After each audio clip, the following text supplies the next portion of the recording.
안녕하십니까. ESD 방지 대책 기본 2편을 지금부터 설명드리겠습니다.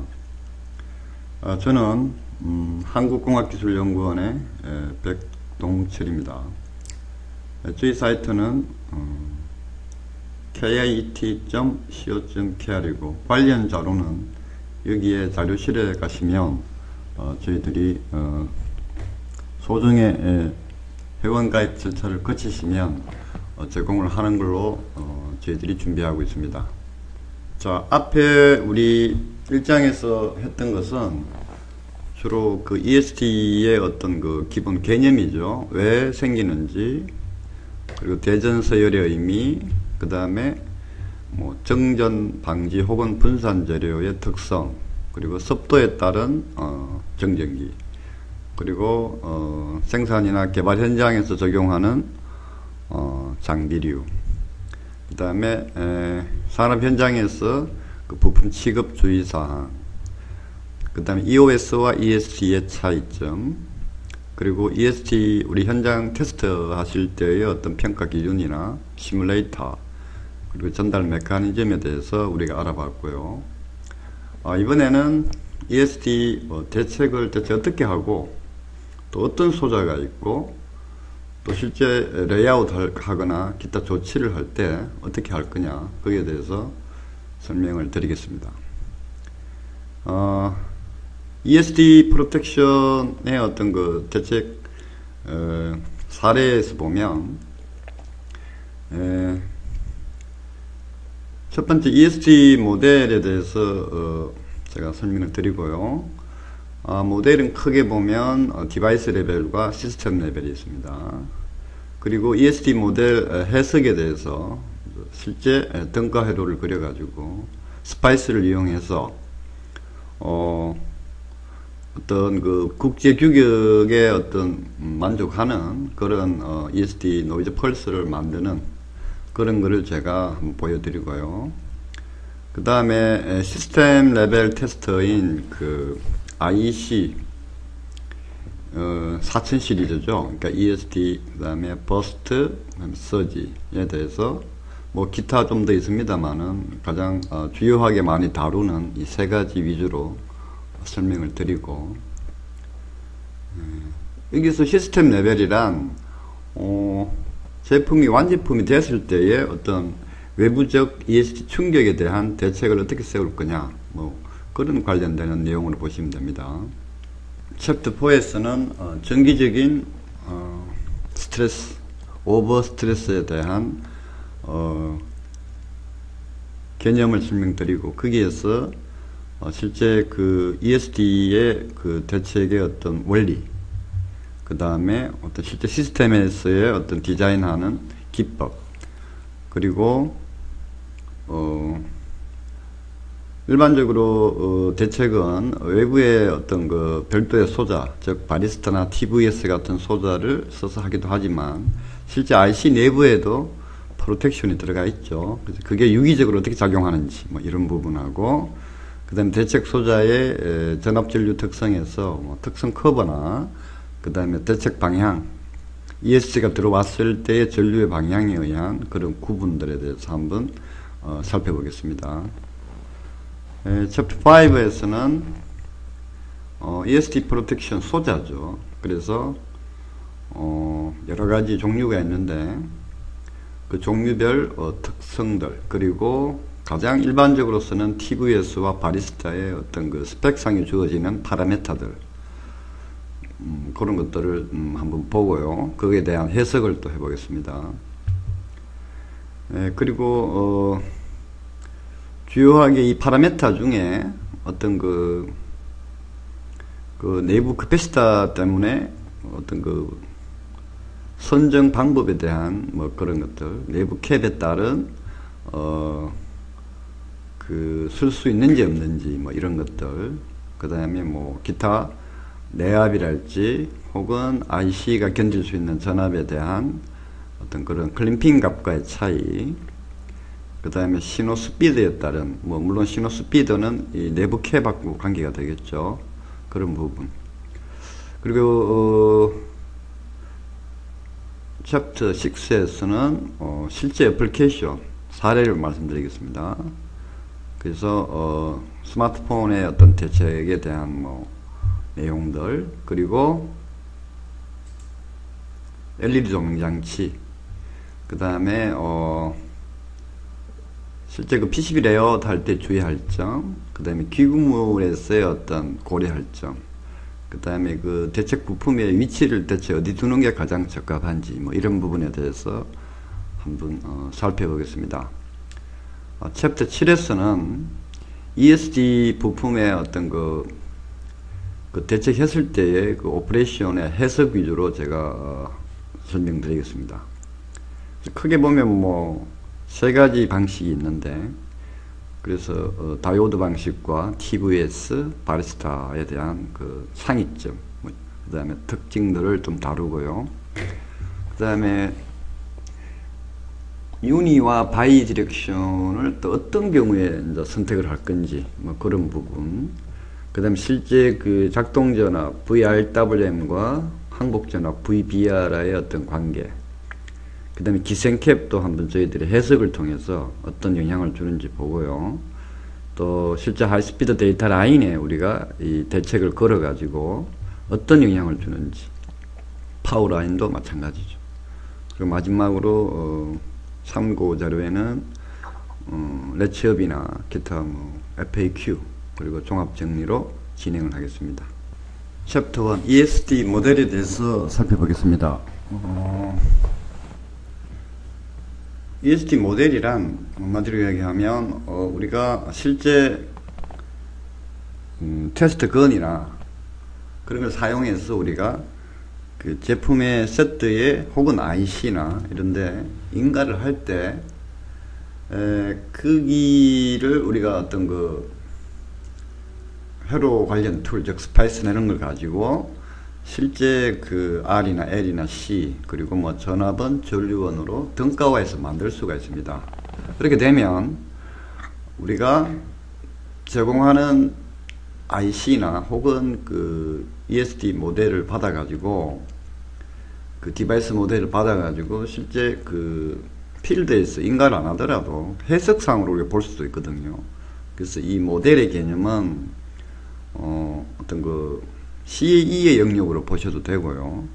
또 실무적으로 오류를 좀 줄이기 위해서 사전에 다양한 실험을 할 수 있고, 또 부품 초이스에 따라서도 또 여러 가지 우리가 미리 예견할 수 있는 그런 실험치를 볼 수 있기 때문에 이 모델을 활용하시면 설계의 어떤 효율에 도움이 되겠죠. 자, 어쨌든 디바이스 레벨은 크게 세 가지가 있고요. 자, 이건 한마디로 부품, 즉 반도체 메이커에서 관리하는 ESD 어떤 규격으로 보시면 되고요. 다음 장에 설명드릴 시스템 레벨이 있습니다. 이것은 이렇게 완제품인 경우, 이 완제품에 여기서 우리가 사람의 손이 간다거나 기타 여러가지 액션에 의해서 생기는 ESD를 어떻게 막을 거냐, 그걸 가지고 우리는 IEC 60000-4-2라고 하죠. 그래서 크게 보면 디바이스 레벨 ESD 모델이 있고, 부품 레벨이 아닌 제품 레벨이죠. 시스템 레벨 ESD 모델이 있는 겁니다. 아무래도 부품 레벨보다는 시스템 레벨이 규격이 좀 더 크리티컬하겠죠. 즉 크리티컬하단 말은 어떤 그 인가한 전압도 크고 또 그에 따른 전류도 상당히 크겠죠. 우선 휴먼 바디 모델을 보면 가장 일반적인 모델이 되겠죠. 이 IC에다가 우리가 손가락, 인체에 이미 대전이 되어 있는데 그 손가락을 끝을 IC의 핀에 딱 접촉하는 순간 정전기가 발생하죠. 이런 모델을 우리가 휴먼 바디 모델이라고 합니다. 그리고 머신 모델은 뭐냐면 기계에 충전된 거 혹은 기계에 대전된 걸로 이야기하고요. 예를 들면 자동화 장비에서 이 IC를 핸들링 할 때, 잡아서 옮겨서 이런 거 할 때 결과적으로 IC의 핀이나 그 인접한 부분에 컨택이 이루어지겠죠. 그때 그 기계로부터 방전되는 이런 현상들을 우리는 머신 모델이라고 합니다. 주로 자동화 기기에서 이슈가 되겠죠. 그리고 세 번째 CDM은 차지드 디바이스 모델이라고, 이거는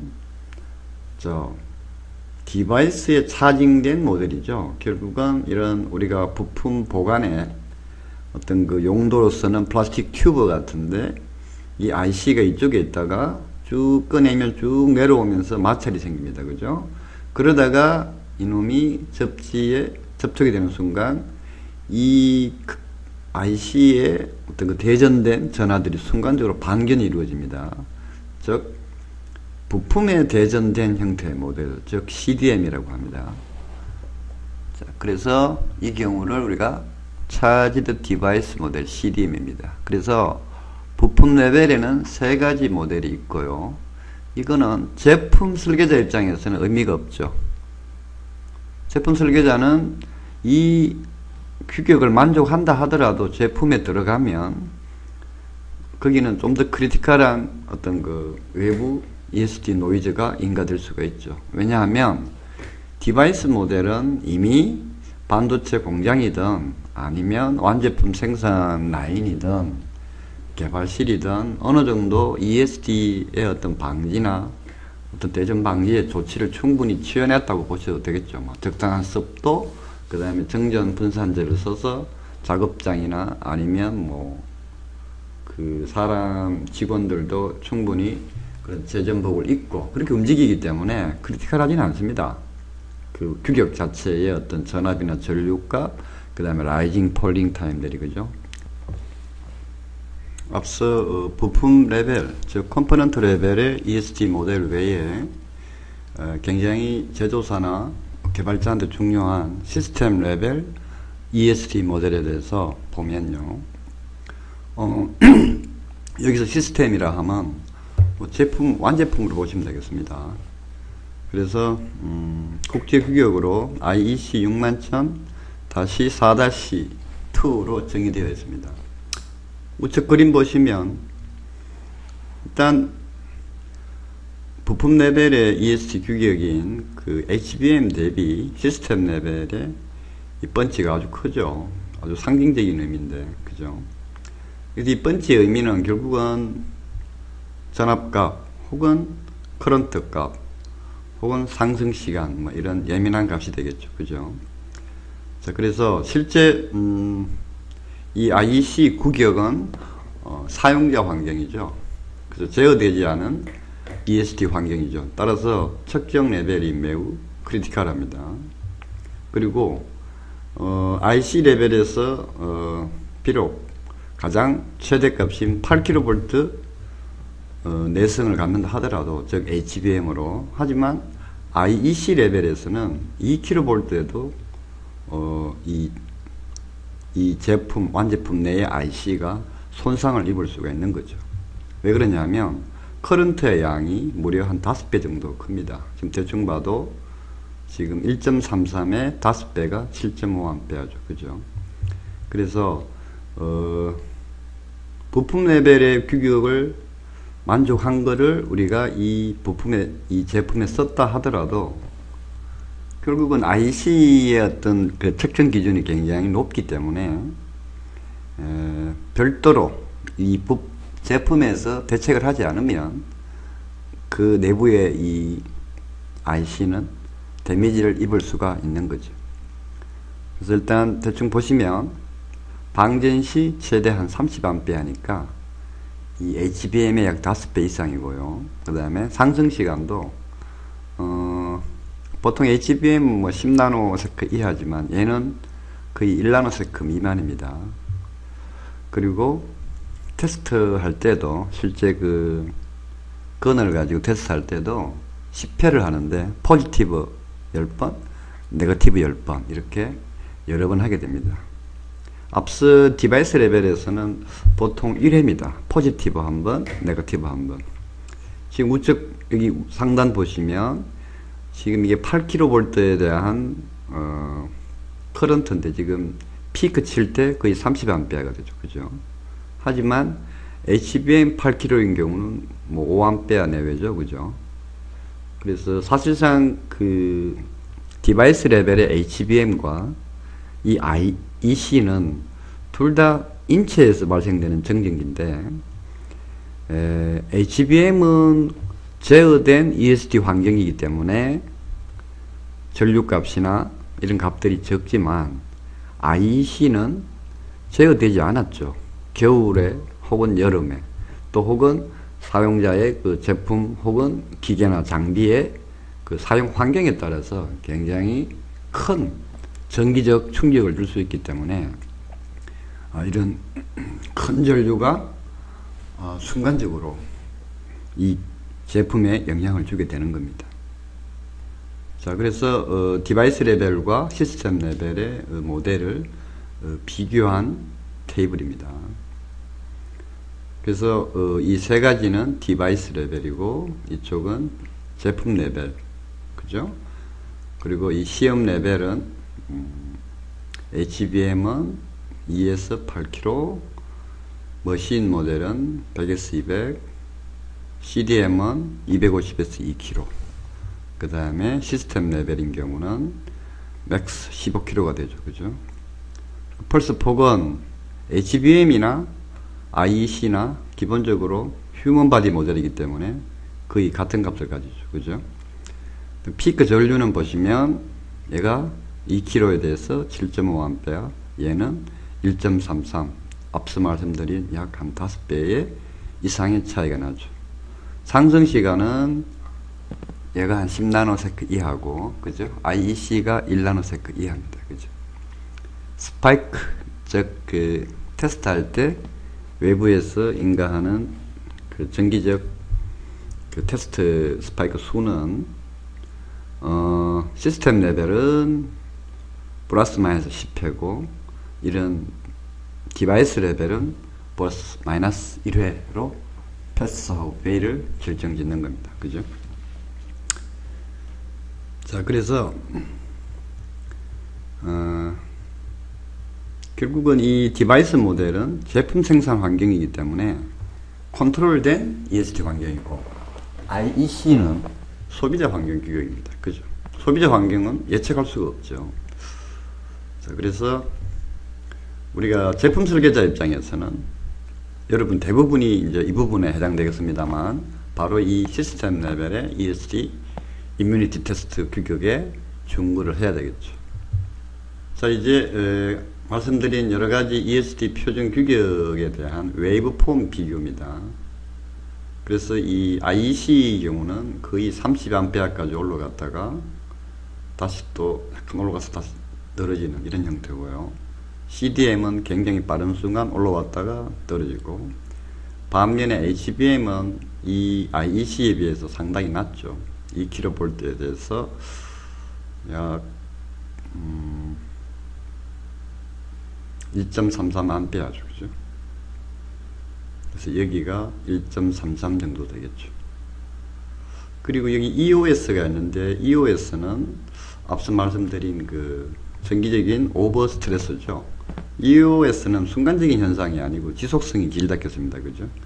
뭐 여러가지 원인이 있겠지만, 뭐 설계자가 미스 설계를 해가지고 그 부품에 계속 스트레스를 가하는, 계속 높은 전압이 가하거나 아니면 오버커런트가 흐른다거나 이런 스트레스의 종류이기 때문에 지속시간이 이렇게 깁니다, 그죠?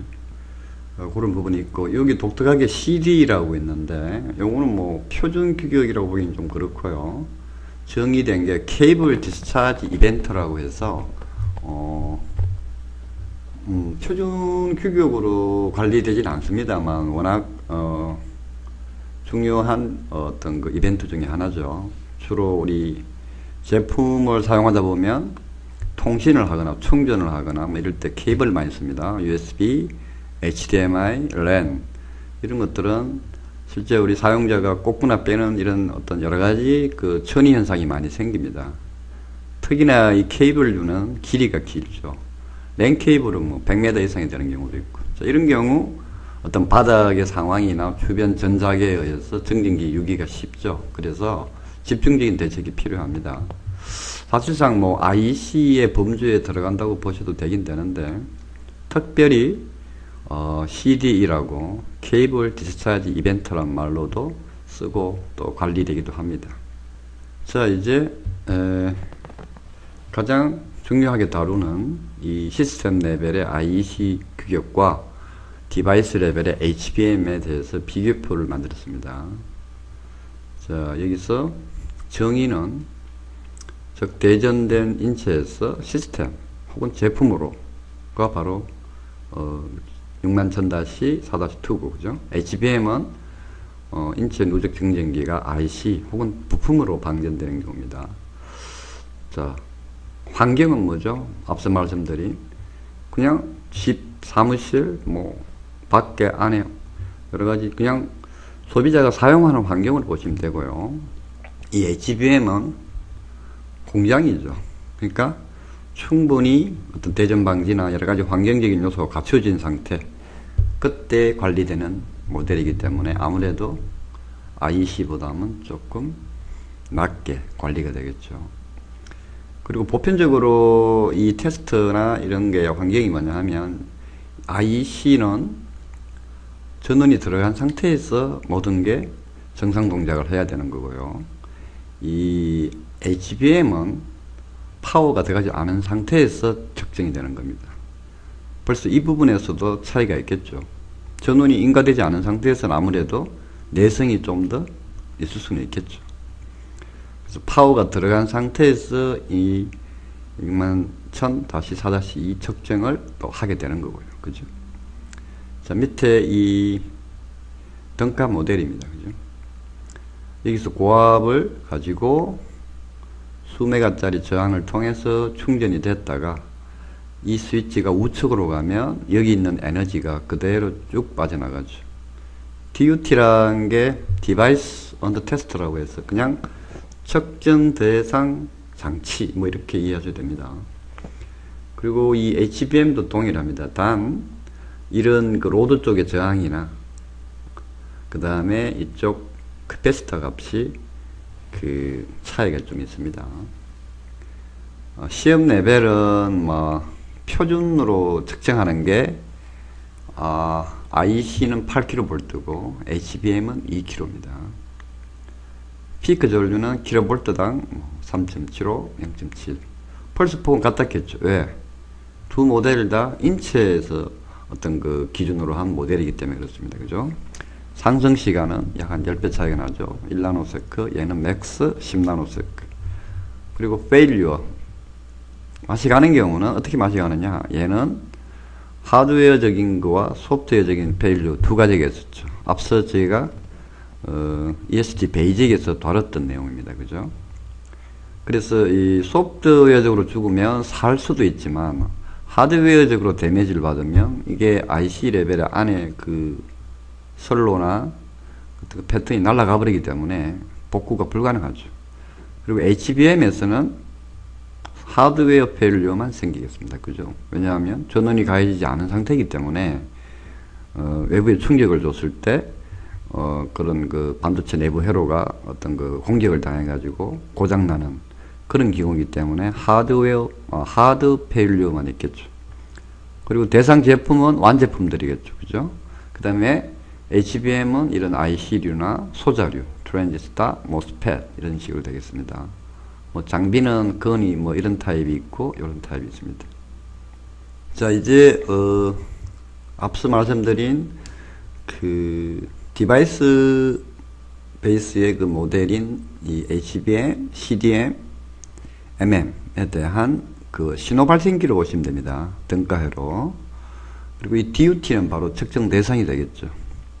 그래서 그거에 대한 발생기에 대한 그 스파이스로 해석하는 방법 내지는 회로입니다. 그래서 여기 고압이 있고요. 스위치가 처음엔 이놈이 턴온이 된 상태에서는 충전이 되겠죠. 그러다가 이때는 얘가 열려 있고 얘가 닫혀 있겠죠. 그러다가 얘가 열림과 동시에 얘가 닫히면은 여기 있는 에너지, 즉 캐패시터에는 2분의 1 CV 자승의 에너지가 들어가죠. 그 놈이 이쪽으로 방전을 하면서 여기에 측정 대상의 IC가 되겠죠. 그죠? 거기에 충격을 가하게 되는 겁니다. 여기 있는 저항이나 이런 L 값들은 이 핑그 혹은 암 쪽을 등가화했다고 보시면 됩니다. 그래서 요 표준에서 제시한 구격 값을 그대로 집어서 시뮬레이션을 하면 여기에 커런트 파형이 뭐 이런 식으로 나오죠. 우측 그림은 좀 이해하기 쉽도록 바디, 이 사람의 몸에 해당하는 게 100피코고 암, 팔이죠. 7.5 마이크로 헬리고 스킨, 이 손가락의 피부 저항을 이렇게 하나요? 1.5kg 정도 해서 이렇게 등가화 되는 거를 이제 보여드리는 거고요.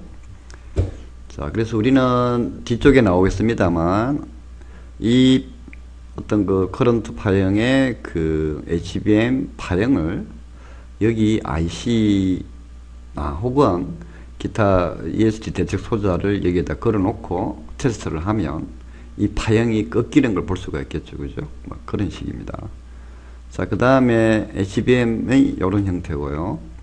머신 모델, 즉 자동화 장비나 이런 공구에 충전, 대전된 차지가 순간 반견 일으키는 현상을 머신 모델이라고 하는데 기본 회로 구조는 같습니다. 그리고 여기에 R이나 이 커패시터 값 이런 값들이 상이하죠. 그래서 밑에 MM 모델의 표준 그 제시 값들을 여기다가 입력을 해서 제가 커런트를 찍어보면 이렇게 머신 모델은 이렇게 아래 위로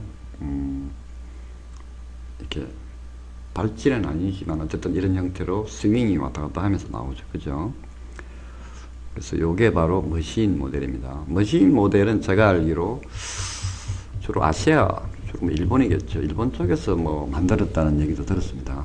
어쨌든 굉장히 크리티컬한 건 아니고요. 주로 다루는 거는 앞서 말씀드린 HBM 모델을 주로 아마 중점 대상이라고 제가 들었습니다.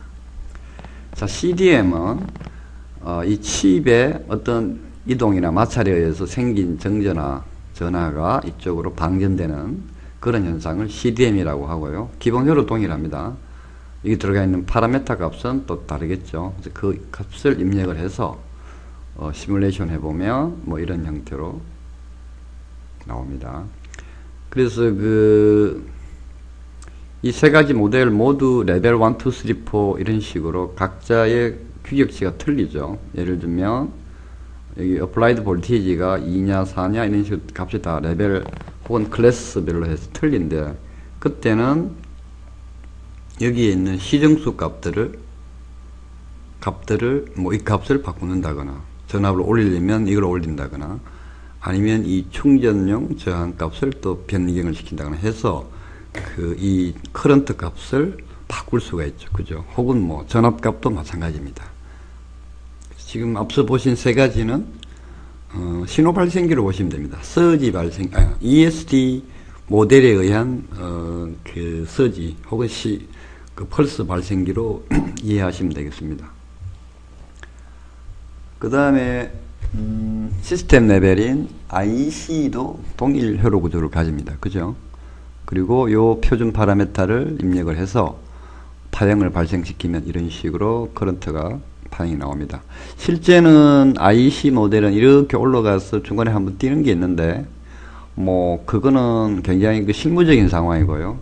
해석을 할 때는 뭐 그 부분까지 커버 안 하더라도 어차피 이렇게 자르는 게 이슈니까 그죠? 그까지는 뭐 여기 물론 뭐 논문이나 자료에 보면 여기 또 추가적인 회로에서 이렇게 갔다가 다시 이렇게 가는 파형 만들 수가 있는데 뭐 그럴 만한 노력을 하실 필요는 없을 것 같아요. 챕터 3 시스템 레벨 테스팅, 즉 앞서 말씀드린 세 가지 디바이스 모델 외에 시스템 레벨은 IC 4000 4-2 EST만 있는 게 아니고요. 기타 버스트나 서지도 있습니다. 이쪽 4-2는 앞서 충분히 설명이 됐고요.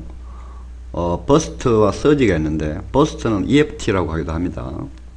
Electronic Fast Transient라고 해서 주로 그 스위치에서 생기는 이벤트입니다. 그죠? 그래서 이 부하가 특히 인덕턴스 부하인 경우는 L의 그 전류를 끌어가는 스위치가 끊어져도 인덕터로 커런트가 계속 흐르려고 하는 성격 때문에 특징 때문에 그 스위치 양단 간에는 아주 이상한 고전압 현상이 생깁니다. 통상적으로는 스너브 회로로 잡게 되는데 아무튼 그래서 그 인덕턴스 부하 즉 모터나 뭐 이런 경우에 스위치를 타고 나는 순간 그 스위치 접점사에는 아킹이 생기고 그죠? 그래서 그에 따른 걸 정기적으로 바꾼 게 바로 이런 버스트 파형으로 보시면 됩니다. 그래서 이런 것도 우리가 외부적으로 시스템 레벨로 테스트를 해야 되는데 그걸 가지고 버스트 혹은 EFT라고 하고요.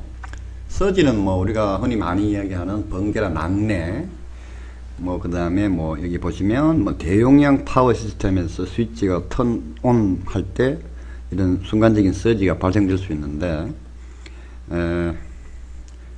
통상 이 서지는 여름철에 그 번개나 이런 거에 의해서 그 AC 라인을 타고 들어와서 제품을 데미지를 줄 수가 있겠죠. 뭐 그런 걸 방지하기 위한 용도로 보시면 되겠습니다. 그래서 여기 보시면 이런 그 IC4-2는 주로 이 가전이나 제품 시스템 그 소비 제품들 만드는 쪽 휴대폰 이런 쪽에는 뭐 주로 이 4-2가 이슈가 되고요. 이 산업용 기기에서는 주로 이런 버스트나 또 서지가 주 이슈가 되겠습니다. 물론 이런 가정용 기기에도 서지는 같이 고려가 돼야 되겠습니다. 그죠? 자, 그래서 이런 그 시스템 레벨의 그 EST 과도 펄스에 대한 그 이뮤니티는 이렇게 4-2는 정전기 내성이고요. 아까 앞서 많이 설명이 드렸던 거고 기타 3, 4, 5, 6 해서 약 한 20가지가 됩니다. 그래서 그 중에 가장 일반적으로 우리가 많이 고려되고 있는 서지 내성 특성이나 이 버스트 특성이 가장 많이 고려가 되고요. 기타 이런 항목들도 지역별로 유럽이냐 뭐 일본이냐 또 미주냐에 따라서 또 혹은 제품의 종류에 따라서 이런 규격들을 만족하는지 안 하는지를 테스트하는 경우도 있습니다. 뭐 의료기기나 군사용 기기는 아무래도 이 항목들 테스트 항목이 많겠죠. 자, 그래서 앞서 말씀드린 그 EFT 버스트에 대해서 보면 결국은 스위치 접점 간에 생기는 현상으로 보시면 됩니다. 그죠? 그리고 부하는 대부분 이런 인덕턴스 부하가 되겠습니다. 그래서 이런 바운싱에 의해서 아킹 현상이 생기고 그거를 정기적으로 바꾸면 버스트 형태의 파형이 되고 그거에 대한 어떤 제품의 내성을 테스트하는 게 바로 버스트 혹은 EFT로 보시면 되겠습니다. 따라서 모든 정기적인 스위치나 배전 차단기 혹은 형광등, 뭐 가스방전 장치에 들어간 스위치 쪽에서는 이런 버스트 혹은 EFT 테스트를 해야 되겠죠. 그리고 실제 그 규정된 버스트 파형이죠. 그 파형을 이런 스파이스 회로를 가지고 구현할 수가 있습니다. 좀 복잡습니다만 이렇게 하나 만들어 놓고 우리가 실험을 하면 굳이 실제 현상 제품에 하기 전에 한번 검증을 하면 좋겠죠. 그리고 통상 이렇게 이게 5kH대 신호가 반복되다가 15ms까지 유지 펄스 위드스가 있고 다시 주기적으로는 한 300ms인데 이런 형태가 통상 정기적으로 버스트 신호라고 합니다. 그죠? 그리고 요걸 확대해서 보면 요런 형태의 아주 짧은 기간에 어떤 펄스가 있는데 요거 하나를 우리가 EFT로 정의하기도 합니다. 아무튼 그냥 버스트나 EFT를 같은 의미로 보시면 되겠습니다. 자, 서지는 번개죠. 한마디로 이야기하면 천둥, 낙뢰, 그죠? 그래서 이 분전반의 스위치 개폐 혹은 이런 대용량 부하에 온오프 시킬 때도 서지는 발생합니다. 그래서 이러한 서지에 대해서 안전한지를 보는 게 바로 서지 테스트를 보시면 되고 지금 이 구름에서 직접 이 AC 송전 라인을 치기도 하고, 그죠? 그 다음에 뭐 땅을 직접 친다 하더라도 이 DOT 쪽은 영향을 받을 수 있겠죠. 실제 테스트에서는 이런 상용 전원 라인에다가 이런 서지, 아까 보여드린 그 파형 규격을 오버레이 해서 그렇게 해서 제품에 인가를 해서 버티는지를 보는 거죠. 그래서 그렇게 이해하시면 되겠습니다. 서지 시그널 발생기가 지금 요 구현이 됐는데, 그죠? 뭐 앞서 그 몇 가지 표준 모델과 거의 유사한 형태입니다, 그죠?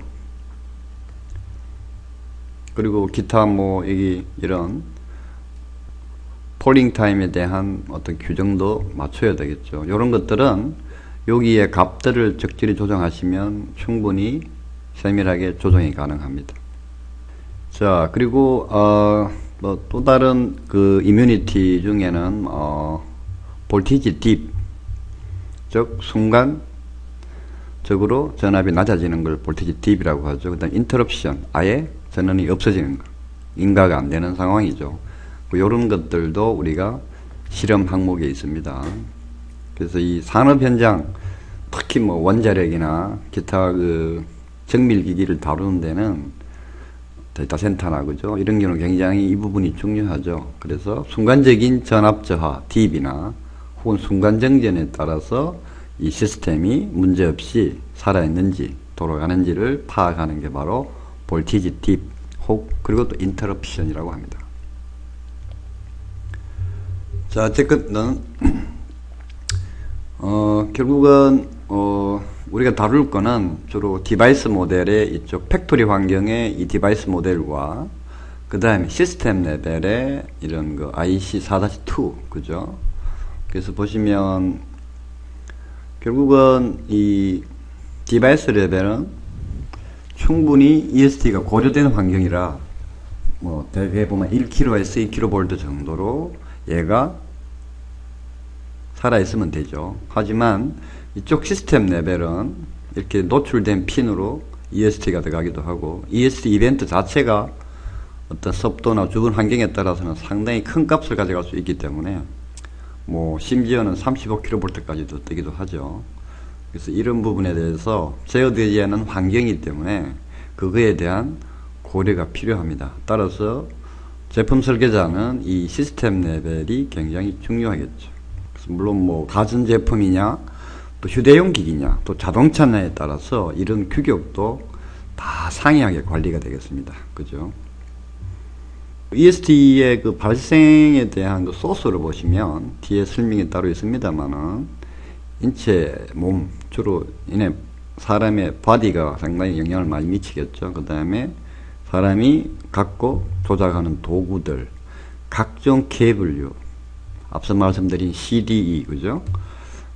기타 뭐 대전된 제품에서 발생할 가능성이 많고, 이러한 이벤트는 직접 그 노출된 도체 IO 핀이나 혹은 케이스에 그게 ESD가 가해져서 이런 그 공기 구멍, 즉 환풍이나 이런 공기 구멍이나 기타 미세한 틈을 통해서 또 이 시스템이나 회로 보드에 전달이 돼서 최종 IC에다가 충격을 줄 수도 있겠죠.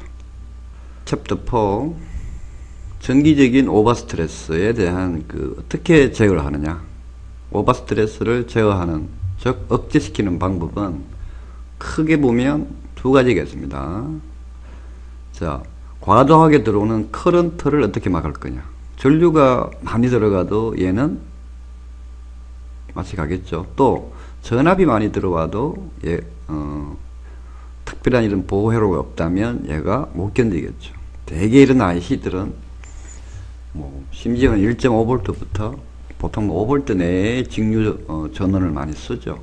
거기에 수 킬로볼트가 들어간다면 얘는 버틸 수가 없겠습니다. 물론 반도체 메이커에서 이 IC 내부에다가 보호 회로를 답니다만 그래봐야 HBM 정도 수준 2kV에서만 만족시켜가 있기 때문에 우리는 반드시 외부에 이런 보호 디바이스를 구성해야 되겠습니다. 그죠? 그래서 보시면 커런트를 막기 위해서는 이 라인에다가, 이게 신호가 될 수도 있고 전원이 될 수도 있는데, 이 라인에다가 휴저나 이런 서킷 브레이커 혹은 PTC를 구성하는 게 일반적이죠. 그죠? 그래서 커런트가 직접 이렇게 들어갈 때 전류를 대폭 줄여서 보내는 이런 직렬 구성 방식으로 전류를 제한을 하고요. 과도 전압에 대해서는 이렇게 센터 타입, 병렬 타입으로 해서 여기에 과도 전압을 이런 대책 소자를 통해서 접지로 바이패스 시키는 이런 구조가 되겠습니다. 그래서 지금 볼티지 리미팅과 전류 리미팅이 있죠. 거기에 보시면 그라운드로 보내기 위해서 보시면 전압 리미팅인 경우는 평소에는 요 양단 간 저항이 무한대에 가깝죠. 굉장히 높은 저항으로 있다가 뭔가 어떤 그 높은 고전압 ESD가 들어오면 이쪽으로 이게 저항이 급격하게 작아지면서 이쪽 전류를 이쪽으로 확 보냄으로써 이 전압이 잘리는 이런 원리를 이용합니다. 그래서 스트레스가 있으면 로우 임피던스, 없으면 평상시에는 하이 임피던스죠. 그 다음에 반대로 전류를 막는 경우는 과전류는 평소에는 로해야 되죠. 그래야 지가 필요한 커런트를 땡겨가니까. 근데 큰 전류가 들어가면 얘 저항이 아예 커지거나 하이 임피던스 혹은 휴저는 끊어버리죠. 그죠? 그렇게 해서 그런 원리로 우리가 전류 제한을 하는 겁니다. 우리가 다룰 이 ESD는 대부분 이 센터 타입으로 볼티지 리미팅을 주로 이용하고 있습니다. 그래서 이 ESD 프로텍션의 원리를 보면 사용자가 USB잭을 꼽는 순간 이 손에 있는 대전된 그 전하들이 탁 꼽는 순간 여기 있는 뭐 금속 물체나 신호 라인 혹은 전원 라인을 통해서 이쪽 IC로 쳐버리겠죠. 그죠? 그때 여기에다가 센터 타입으로 ESD 대책 소자를 달면 이쪽으로 전류를 바이패스 시키면서 아주 작은 전압만 이쪽으로 건너갈 수 있도록, 즉 이 높은 전압을 이렇게 끊어버리는, 클램핑 한다 하죠. 그렇게 해서 이쪽 IC를 보호하고요. 그 다음에 이런 정전기라는 게 포지티브만 있는 게 아니고 네거티브도 있습니다. 이런 경우는 이런 양방향 보호 소자를 이용해서 위로도 자르고 밑으로도 자릅니다.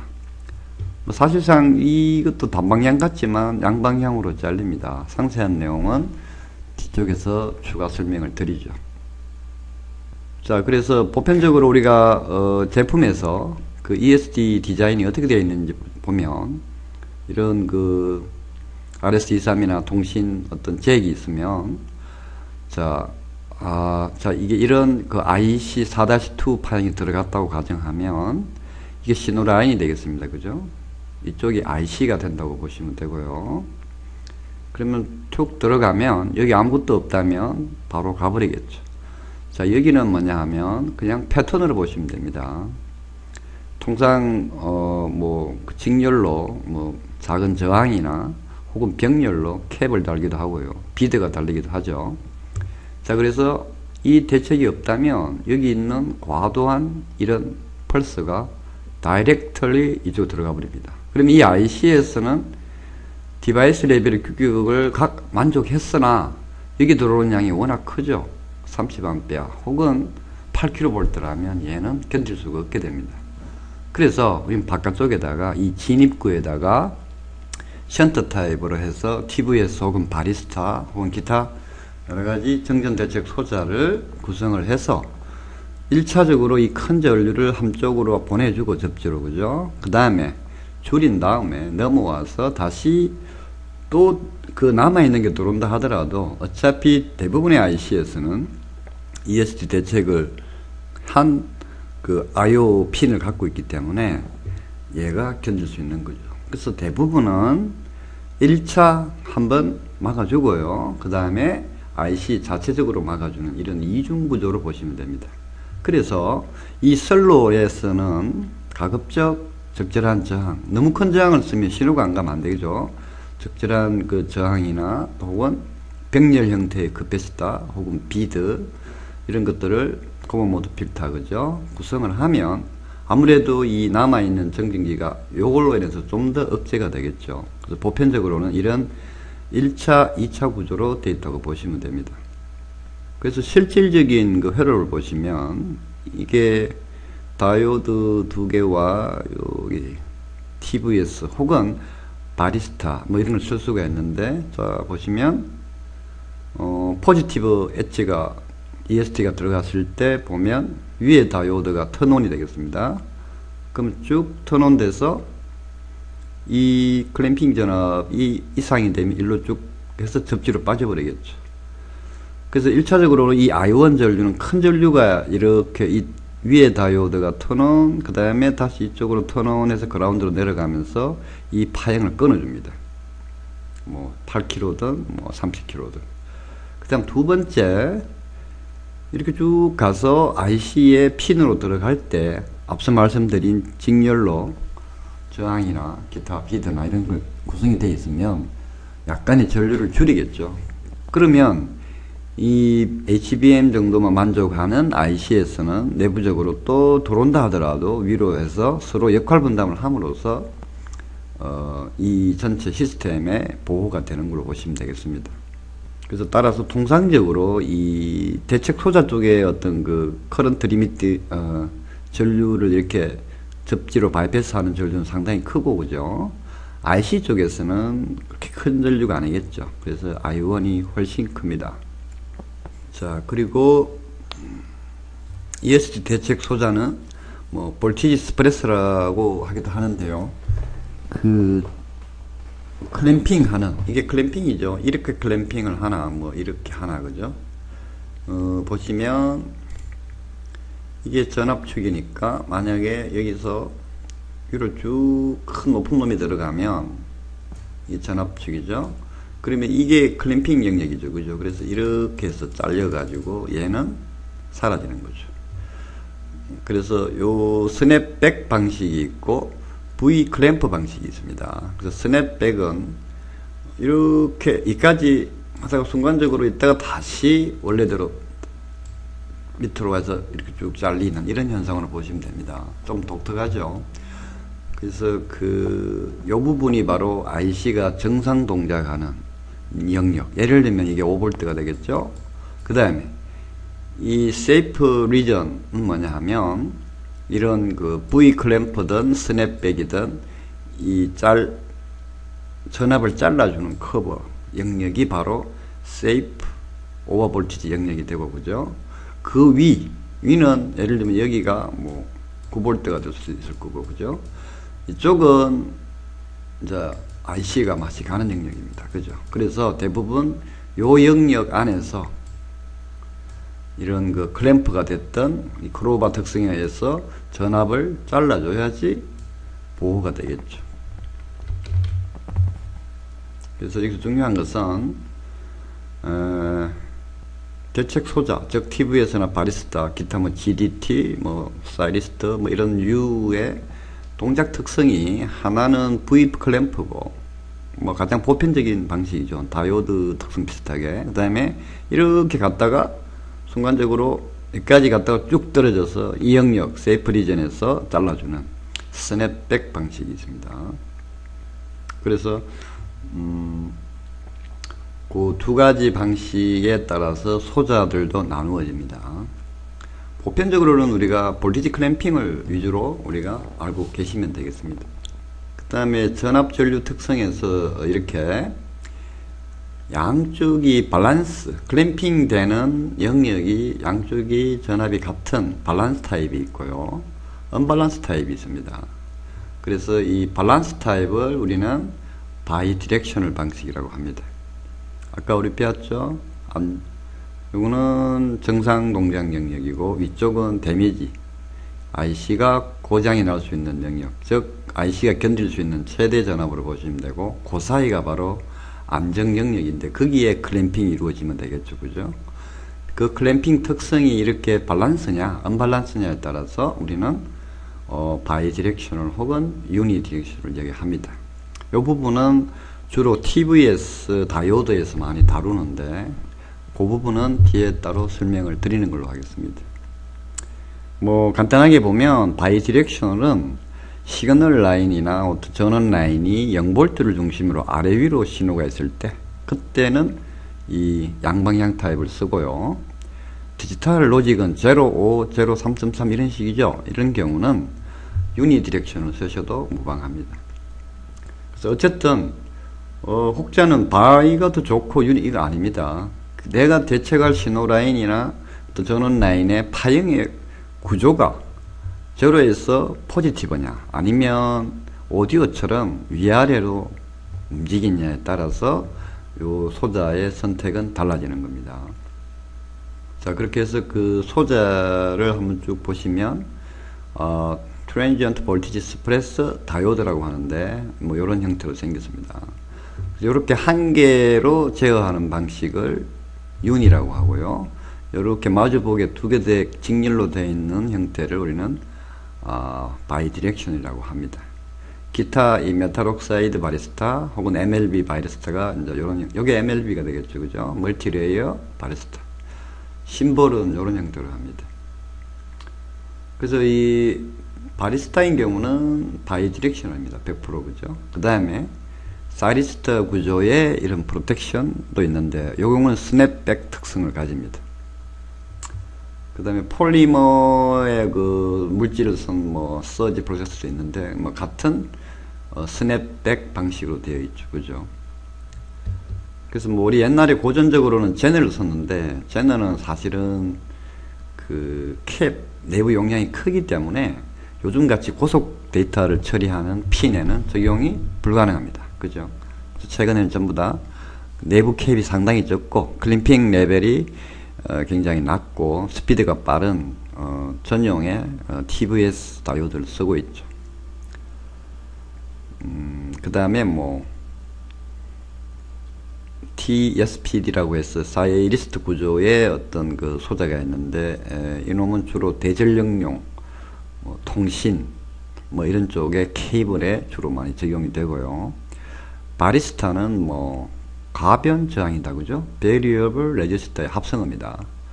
그래서 반도체가 아닙니다. 이놈은 산화연, 메탈 옥사이드 뭐 이런 것들을 가지고 구성을 하고 화합물로 보시면 됩니다, 그죠?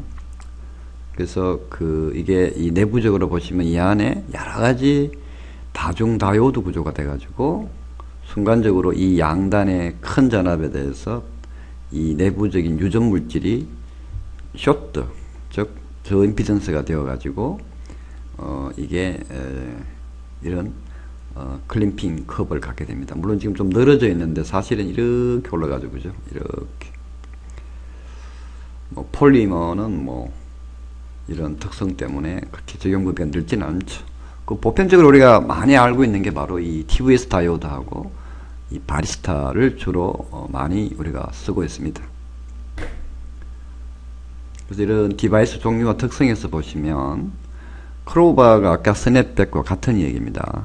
이렇게 크로바가 이게 크로바라고 하죠, 그죠?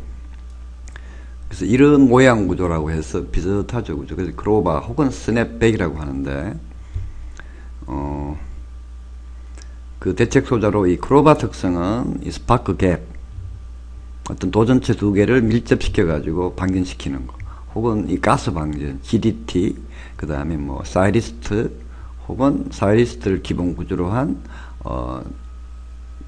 대책 전압 억제 장치 뭐 이런 것들이 실제 이게 실물로 보시면 됩니다, 그죠? 그 다음에 전압 클램핑, 볼티지 클램핑 방식은 이런 그 MOV, 그러니까 바리스타, 그 다음에 제너 다이오드, 그 다음에 TVS는 워낙 많이 쓰다 보니까 물론 뭐 바리스타도 마찬가지입니다만 싱글 타입 한 개짜리도 있고요. 이렇게 데이터 라인에는 이렇게 병렬로 여러 개를 동시에 패키징화해서 어레이 타입도 있습니다. 자, 크로바 특성은 아까 보셨다시피 스파크 갭이나 뭐 가스 GDT, 그 다음에 사이리스트 TSPD 정도가 있는데 대략 보시면 주로 좀 대진력이 많죠. 전력선이나 또 그 전화기 라인 같이 통신 라인, 그 다음에 뭐 서지 쪽, 번개 이쪽 대책용으로 주로 이 크로바 특성 소자가 많이 적용이 되고요. V 클램핑 쪽은 뭐 대표적인 게 뭐 TVS 다이오드와 바리스타가 있는데, 얘네들이 주로 이 보면 뭐 좀 비교적 낮은 전압이나 전류 용량과 그 다음에 이런 휴대용 가전, 자동차 이쪽에 많이 쓰고 있습니다. 이런 세부적인 특성은 다음에 우리가 바리스타와 TVS를 좀 정밀하게 비교할 때 그때 검토하는 걸로 하겠습니다. 그래서 그 요약을 해보면 TVS와 이 바리스타가 대표적인 건데, 지금 보시면은 TVS는 뭐 다른 말로 어블란치 블랙다운 다이오드라고 하기도 합니다. 그래서 이 방향에 대해서는 아까 대칭 구조의 바이디렉셔널과 비대칭 구조의 유니가 있고요. 바리스타는 100% 바이죠, 그죠? 양방향 균형을 맞추죠. 트레이스 커버도 V 클램프 방식이 되어 있습니다, 그죠? 그 다음에 뭐 장점, 뭐 가격적인 면은 바리스타가 좀 유리한데, TV에서는 뭐 반면에 로캡 내부의 용량이 적다거나 리퀴지가 적다거나 뭐 기타 또 좋은 특성이 있습니다. 그래서 용도에 맞게끔 우리가 TVS 혹은 바리스타를 선택하면 되는데, 이 부분도 뒤에 따로 설명이 되겠습니다. 자, 이번엔 TVS 파라미터에 대해서 살펴보겠습니다.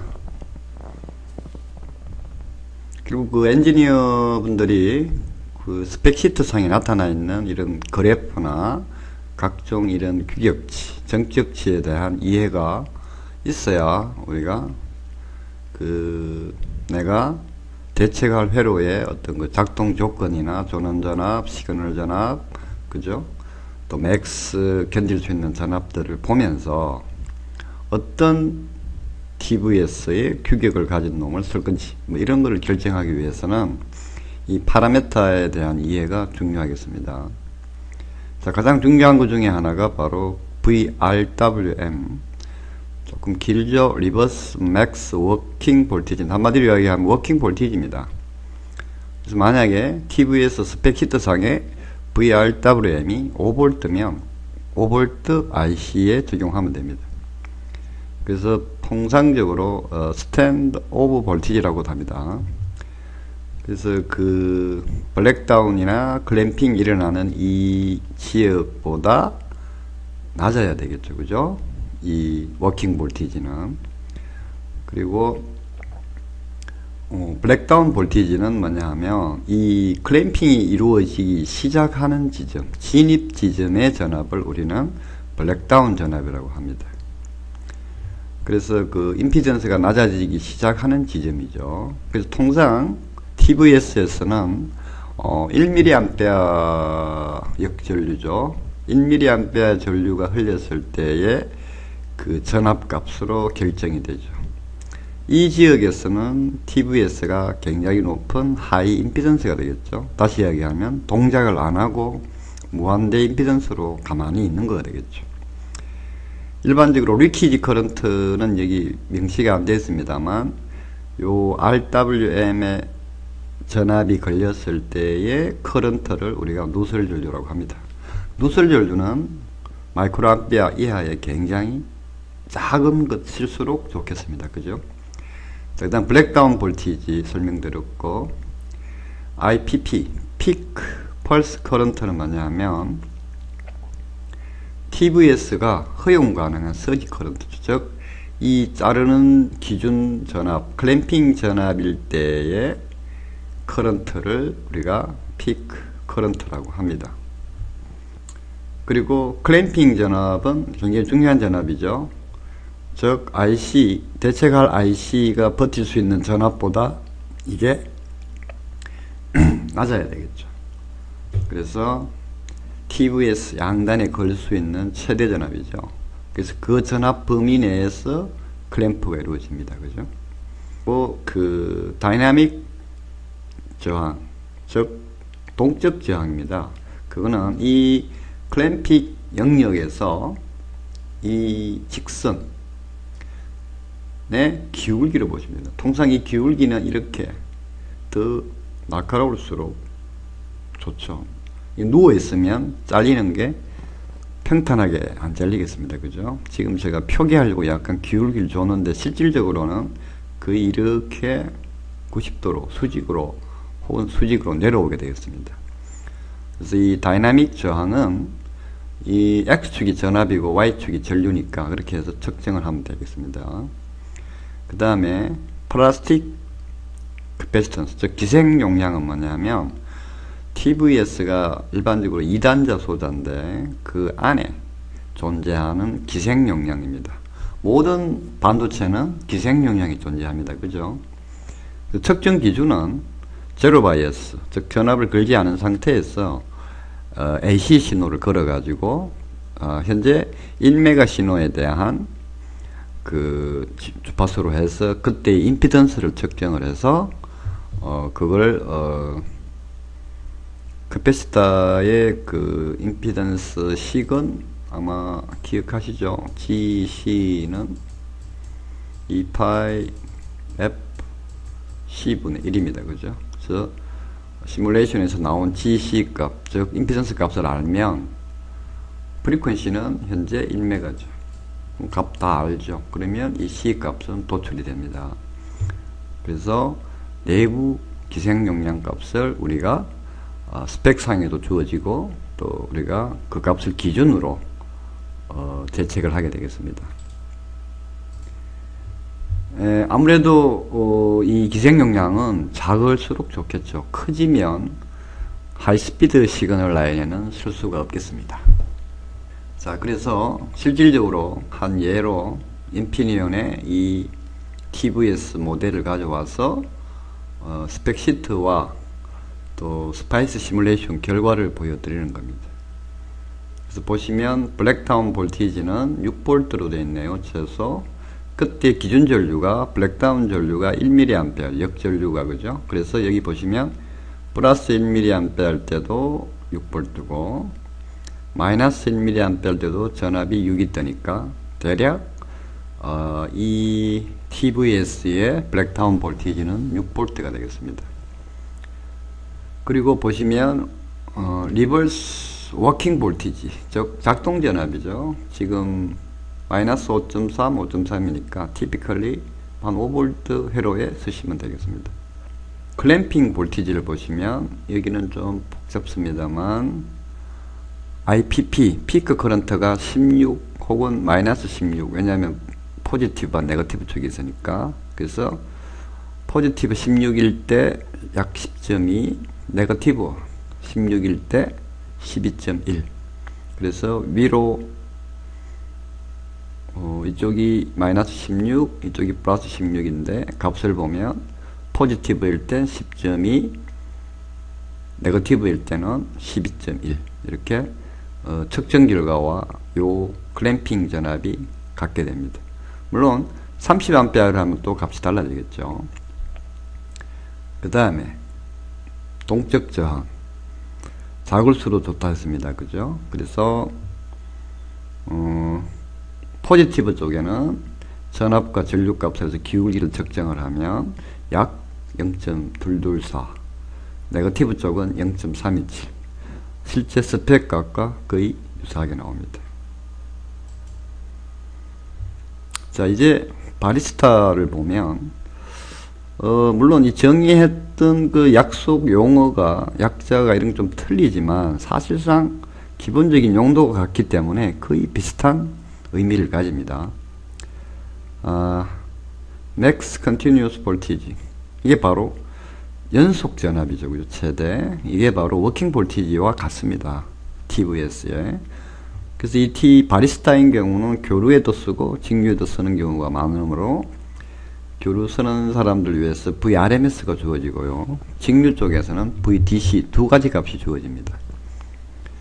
그래서 요 값들을 우리가 보고 그거에 맞는 회로에 쓰는 겁니다. 이를테면 제가 5V IC다.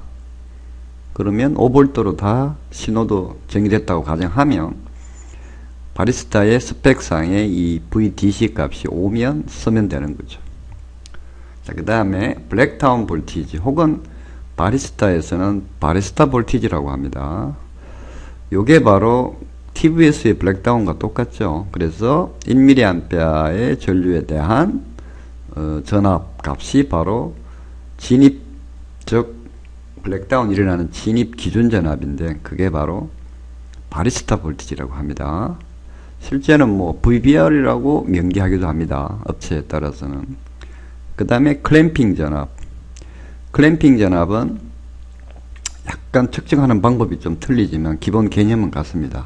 어쨌든 자르는, 내가 보호해야 할 디바이스의 그 견디는 전압보다 약간 낮게 해서 이걸 기준하는데 클램핑 전압이 잘리는 전압 이렇게 이해하시면 되겠습니다. 혹은 뭐 제한 전압이라고 하기도 하죠.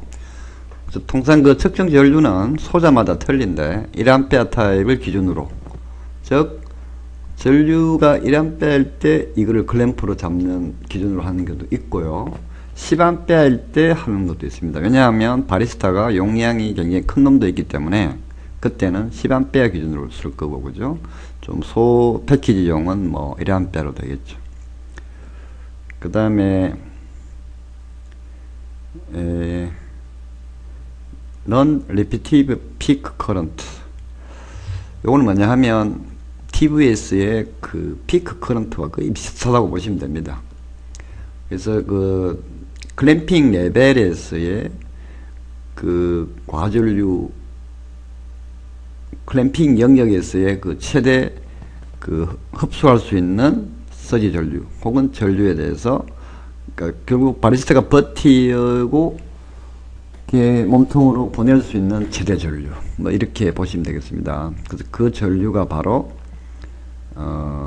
Non-Repetitive Peak Current입니다.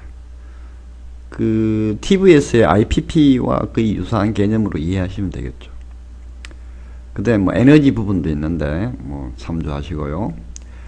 그 다음에 그 고속 라인에서 검토가 필요한 커패시턴스는 통상 바리스타는 1kg에서 측정을 한다, 그죠? 아까 TVS는 1메가 기준을 했는데, 어쨌든 바리스타에도 종류에 따라 고속용은 1메가 기준으로 또 측정해서 하는 경우가 있겠죠. 기본 측정 방법은 유사합니다. 0V 바이어스에서 교류 신호를 걸어 가지고 그때 임피던스 값을 우리가 뽑은 다음에 그거를 관계식을 집어넣으면 되겠죠. 시뮬레이션 상에서는. 실제 뭐 업체에서 측정을 할 때는 뭐 특별한 장비를 가지고 하겠죠. 자, 그래서 바리스타 파라메타를 이제 스파이스로 해석을 해보면 지금 보시면 블랙다운 전압은 아까 말씀드렸죠. 이쪽으로 1mA를 보냈을 때 여기에 나타나는 전압이 되겠습니다. 그래서 그게 지금 측정해 보면 22.9V at 1mA죠, 그죠? 지금 스펙상에는 23V입니다. 거의 유사한 값이 나오고, 그 다음에 클램핑 전압은 현재 요 바리스타는 1A를 기준한다, 그죠? 측정해 보면 67.7이고 스펙은 66V입니다. 뭐 10% 정도 오차는 있으니까요. 기본적으로 커버는 이렇게 이쪽이 클램핑 영역이 되고, 그죠? 요 부분이 아마 블랙다운 영역이 되겠죠, 그죠? 자, 그래서 조금 파라미터가 여러 가지 있으니까 둘이 같이 비교를 해보면 TVS와 바리스타에서 이 최대 작동 전압은 쉽게 이야기하면 오퍼레이션 전압, 워킹 볼티지를 보시면 됩니다. 혹은 스탠드 오프라고 하기도 하고, TV에서는 RWM 혹은 스탠드 오프로 표현을 하고요. 바리스타에서는 RMS나 직류를 표현합니다. 그죠? 그 다음에 블랙다운 볼티지는 뭐 표기가 똑같은데 바리스타에서는 블랙다운이라고 하기도 하지만 바리스타 볼티지라고 하기도 하죠. 왜냐하면 기준이 되기 때문에. 블랙다운에 진입하는 전압이 되겠습니다. 둘 다 1mA에 대한 전압값으로 우리가 기준하죠. 그 다음에 제한 전압, 클램핑 전압은 VCL 혹은 VC, 리미팅 전압이죠. 그 다음에 최대 피크 전류는 IPP 혹은 ITM인데 커버할 수 있는, 즉 바이패스 할 수 있는 최대 전류가 되겠죠. 자, 그 다음에 용량 C로 표시되죠. CL. 요거는 뭐 바리스타는 뭐 1kg 1메가 두 가지 기준을 쓰기도 하고요. TV에서는 일반적으로 1메가 기준에서 캡을 우리가 측정을 하는 겁니다. 이 그래프는 뭐 VI 그래프인데요. 전압 변동 없이 플랫한 게 이렇게 이상적인 클램핑 볼티지입니다. 그죠?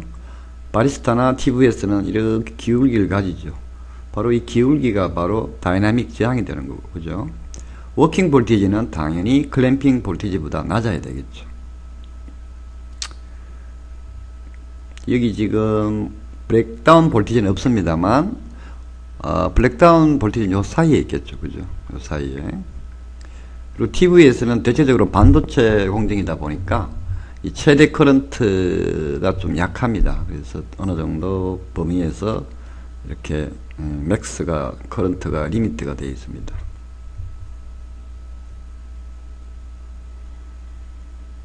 자, 그래서 이 크게 바리스타와 TVS 그리고 기타 이런 고주파수용을 이제 구분해서 제한 전압, 스프레션 볼티지와 그 다음에 이 커피시턴스에 대한 그래프입니다.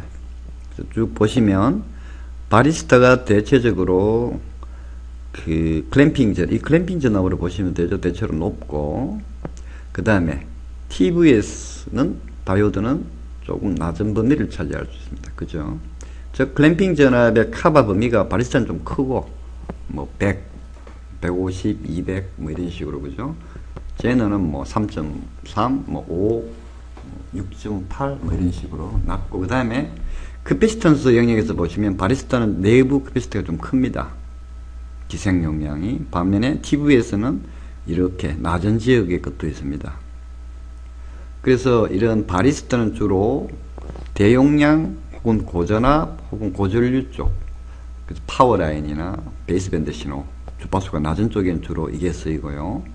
TV에서는 전압이, 클램핑 전압이 대체로 낮고 전류도 낮고, 또 그렇기 때문에 그 좋은 특성이죠. 전압이 낮다는 것은, 클램핑 전압이. 그래서 그리고 또 내부 용량이 이렇게 아주 작은 것도 있기 때문에 RF 회로 중에 좀 뭐 아주 높은 주파수가 아닌 그 영역이나 뭐 USB나 HDMI 같이 고속 데이터 라인에 쓰고요.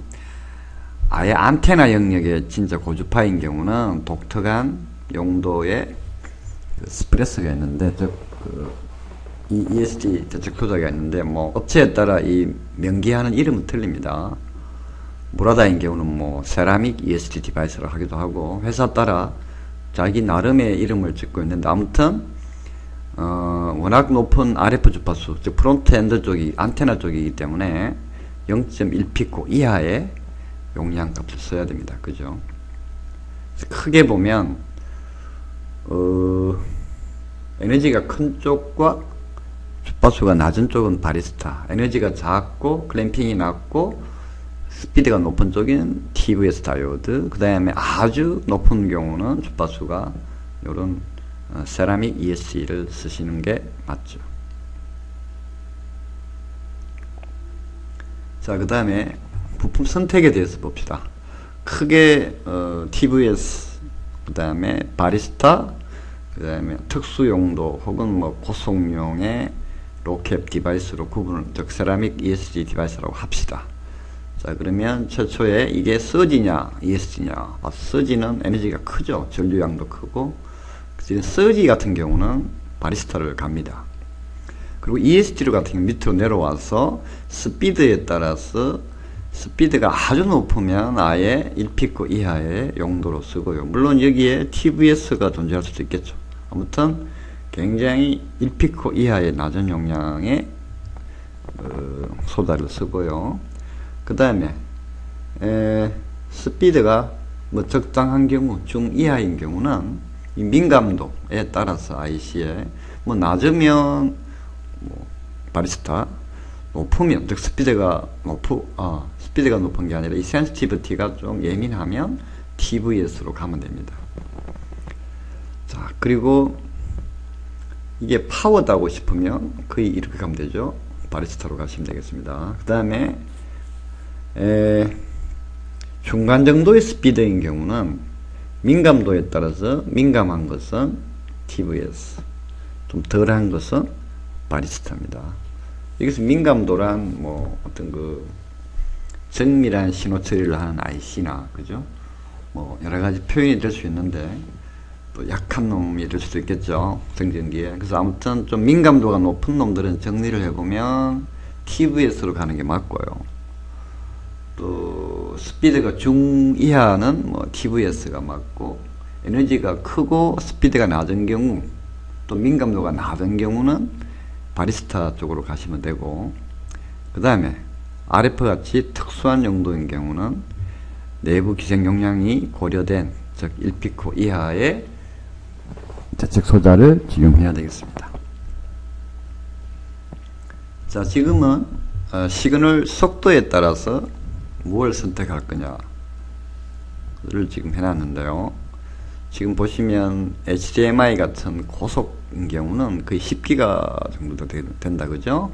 이런 경우는 약 한 0.3피코 이하 캡 값이, 그 다음에 2.0인 경우는 뭐 500메가대 이하니까 뭐 한 1.6피코 레벨, 그 다음에 1.1 USB 심 카드 같은 경우는 뭐 6피코, 그 다음에 일반적인 인터페이스 RS23이나 뭐 485 이런 경우는 물론 뭐 통신 규격은 보시고 해야 되겠지만 뭐 한 25피코짜리, 그 다음에 오디오나 일반적인 아주 제너럴한 혹은 파워 같은 경우는 30피코도 써도 되고, 때에 따라 뭐 80피코, 100피코도 괜찮습니다. 그래서 이 HDMI나 RF 같이 기가대는 일반적으로 0.5피코 이하의 값들을 쓰는 게 적합하겠죠. 그리고 이 주파수가 높을수록 실제 이 때리는 규격도 낮습니다. IEC 4-2에 8kV 정도 가하고요, 그죠? 스피드가 높은 놈들은. 낮은 놈들은 25, 뭐 30 이렇게 내부적인 그 컨택 규격이 있습니다.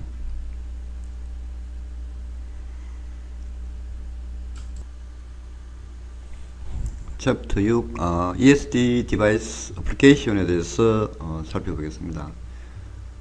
지금 이 그림은 뭐냐 하면 어디에 하느냐, 주로 이게 보면 뭐 휴대폰이 될 수도 있고요, 혹은 뭐 TV, 가전제품, 혹은 산업용 기기, 메디칼 기기 다 될 수가 있죠. 자, 밖에 붙는 게 보시면 뭐 안테나나 혹은 이런 오디오 헤드셋, 그죠? 혹은 스피커, 그 다음에 뭐 LCD, 주로 터치 쪽이 되겠죠. 그 다음에 카메라. 대부분 이 밖에 회색 영역은 사람의 손이 많이 가는 그런 영역이죠. 심카드, SD카드, MM카드, 키보드, 그 다음에 HID, 그 다음에 뭐 파워 스플라이 쪽이면 배터리 팩, 그죠? 그 다음에 파워 DC 잭, 그 다음에 RF 쪽, 여러가지 RF가 있죠. 그 다음에 여기 뭐 USB 인터페이스 쪽, 하이스피드입니다, 그죠? 1.0, 2.0, 3.0. 그 다음에 HDMI, DVI 같이 모니터 쪽 연결하는 부위, 그죠? 이런 영역. 그 다음에 휴먼 인터페이스에서 뭐 키보드, 마우스 같은 개념이죠. 이런 지역에는 전부 다 사람의 손이 갈 수 있는 영역입니다, 그죠? 그래서 여기에는 전부 다 ESD 디바이스를 어플리케이션, 즉 대책을 해야 되는 겁니다. 자, 그래서 실제 어플리케이션을 보면 이렇게 뭐 이어폰 잭 같은 경우, 그 다음에 뭐 RS23이나 485 같은 데이터 인터페이스 쪽, 요즘은 뭐 일체형입니다만은 배터리 팩 쪽, 그 다음에 뭐 파워 입력 쪽, DC 입력, 그죠? 그 다음에 USB 인터페이스, 그 다음에 뭐 스피커, 스위치, 그 다음에 RF. 요즘 뭐 인테나가 많습니다만 안테나도 사람 손이 가죠. 그래서 반드시 대책을 세워야 되고, 각종 IO 포트. 그래서 이렇게 스피드가 높은 어떤 그 데이터 인터페이스 쪽이나 USB, 그 다음에 안테나, 이런 쪽은 IO 쪽도 마찬가지고, 주파수 시그널 스피드가 높으면 그 내부 기생 용량이 작은 애들을 선택을 해야 되겠습니다. 실제 보드와 회로인데요. 뭐 거의 대부분 보면 이런 인입 지점에다가 이 대책 소자가 붙어 있습니다. 그죠? 여기도 마찬가지고 스위치 인근에 바로 대책 소자가 붙어 있습니다. 그죠? 오디오 앰프 출력도 마찬가지죠. 자, 그 다음에 일반 스마트폰에서의 대책은 뭐 보시면 그 모바일 기기 하나와 그냥 뭐 LED 장치 정도 큰 파워를 쓰는 AC 라인을 쓰는 놈과 그 다음에 일반적인 그 휴대용 기기를 대표 기기라고 본다면 우리가 여기서 대책하는 걸 보시면 안테나 쪽은 뭐 말씀드린 1피코 이하의 낮은 ESC를 쓰고 그 다음에 데이터 라인 같은 경우는 버스 형태로 채널이 많기 때문에 원 패키지에 어레이 타입으로 되어 있는 소다를 적용하면 설계가 조금 유리하겠죠. PCB 면적면에서도 그렇고. 그 다음에 뭐 모바일 기기다 보면 배터리 지속 시간이 중요하기 때문에 정상적으로는 ESC가 안 들어가죠. 그럴 때는 ESC 소자가 동작을 하면 안 됩니다. 무한대 저항을 해야 되는데 사실상 그게 바리스타든 TVS든 전류 소모가 있습니다. 그래서 누설 전류 혹은 리키즈 커런트라고 하는데 아주 낮은 타입을 선택을 해야 이런 모바일 기기의 어떤 그 수명, 즉 배터리 수명을 오래 갈 수 있는 그런 점에 주의를 하시면 되겠습니다. 자, LED 조명 장치 같은 경우는 교류를 직접 쓰기 때문에 보시면 AC 라인 같이 에너지가 큰 지역은 그 바리스타 보시면 이 AC 라인은 바리스타가 주로 쓰이고요. 자, 이제 직류로 넘어왔을 때는 대부분 뭐 TVS 쪽으로 사용하시면 되겠습니다.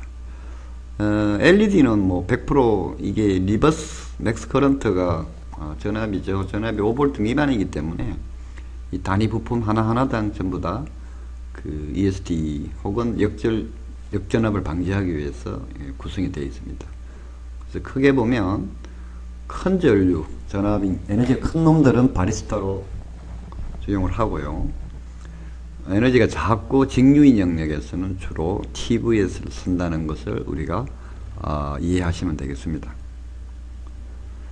자, 이제 PCB 레이아웃 기준으로 해서 디자인 가이드를 보시면 이렇게 클럭이나 리셋 혹은 이런 그 하이스피드 시그널은 엣지로 돌면은 이 제품 외곽에서 그게 컨택이든 아니면 뭐 접촉이든 때려버리면 영향을 바로 받아버리죠.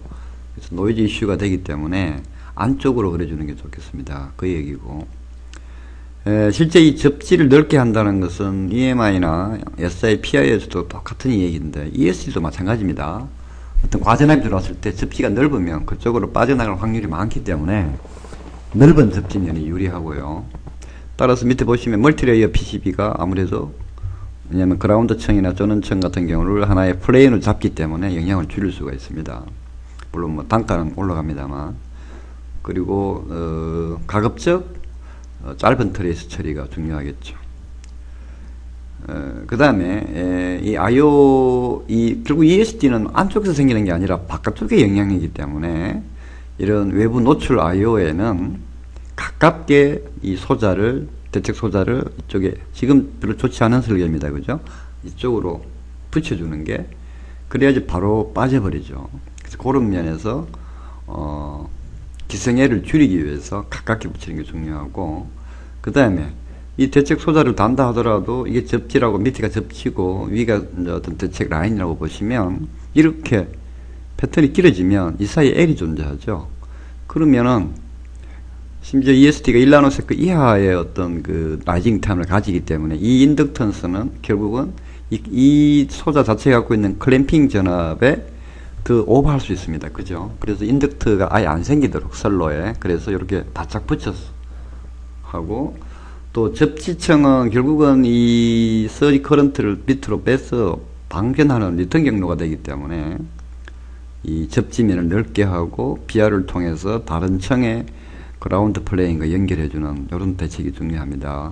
소자를 선다고 중요한 게 아니라 방전 패스도 항상 고려돼서 튼튼한 접지를 연결하는 게 중요하겠죠. 그 다음에 에너지가 굉장히 높은 서지가 들어오는데 실제 RC는 굉장히 약한 놈이다. 이런 경우는 에너지가 큰 놈들은 바깥쪽에 하이 볼티지 클램프를 한번 걸고, 그죠? 그 다음에 원래 이 안에 이미 HBM이나 디바이스 레벨이 되어 있겠지만 밖에서 바리스타를 한번 걸러주고, 그 다음에 직렬로 적절한 저항, 너무 큰 저항을 쓰면 전압 감소가 생기니까 안 되고요. 비드나 R, 혹은 바이패스 컵도 좋습니다. 그래서 달고, 그 다음에 TVS를 쪽에 붙여서 하나 달아주고요. 그러면 1단계, 2단계, IC 레벨 3단계가 되겠죠. 이런 식으로 대책을 하기도 합니다. 여기서 중요한 것은 큰 에너지는 바깥쪽에서 해주고 안쪽으로 들어가서는 TVS가 또 2차 역할을 하는 이런 구조도 중요하다는 얘기입니다. 요거는 스파크 갭 이슈인데요. 옛날에는 많이 쓰는데 요즘도 가끔 휴대폰 쪽에도 이런 대책을 씁니다만, 어쨌든 이 패턴상에서 이 접지 라인에 어떤 이렇게 노출된, 정기적으로 여기다 메탈 마스크는 하지 않고, 그죠? 노출되게 하고 뾰족하게 만들고, 이 대책 라인 썰로에도 이렇게 해서 한 6에서 9mm 정도의 간격을 주고 뾰족하게 해야 이게 효과가 있겠죠, 그죠? 그러면 이쪽에 서지가 발생하면 요걸로 통해서 방전이 이루어집니다. 요런 걸 스파크 갭이라고 하는데, 그리고 등가적으로 보면 커패시턴스가 되겠죠, 그죠? 그래서 통상 2kg에서 한 2.5kV의 카바 범위는 가집니다. 하지만 이걸 맹신할 수는 없죠. 가장 확실한 것은 대책을 세우는 게 맞고, 단가를 줄이기 위해서 요 갭에다가 안쪽에는 또 TVS를 다는 요런 방법도 없지 않아 있겠습니다, 그죠? 실제 지금 그 스파크가 생긴 경우입니다. 그 다음에 기구적으로 검토하는 건데, 그죠? 앞에 베이직 부분에서 제가 방전 경로, 즉 ESD가 방전하는 경로 설명드리는 그 내용과 비슷한 내용인데요. 기구적으로 보실 때 이 방전이 여러 가지 패스가 있습니다, 그죠? 직접 케이스에 때려버리면 이렇게 케이스가 도전체가, 까만 건 지금 도전체인데요. 금속 물체라면 돌아서 그렇게 빠져나갑니다. 밀폐되어 있다면.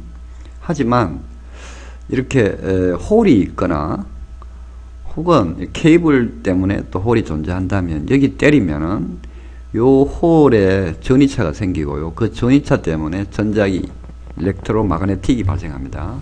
그러면 이 메인보드로 유기되어 가지고 이 얘를 칠 수가 있겠죠. 그리고 케이블인 경우도 마찬가지입니다.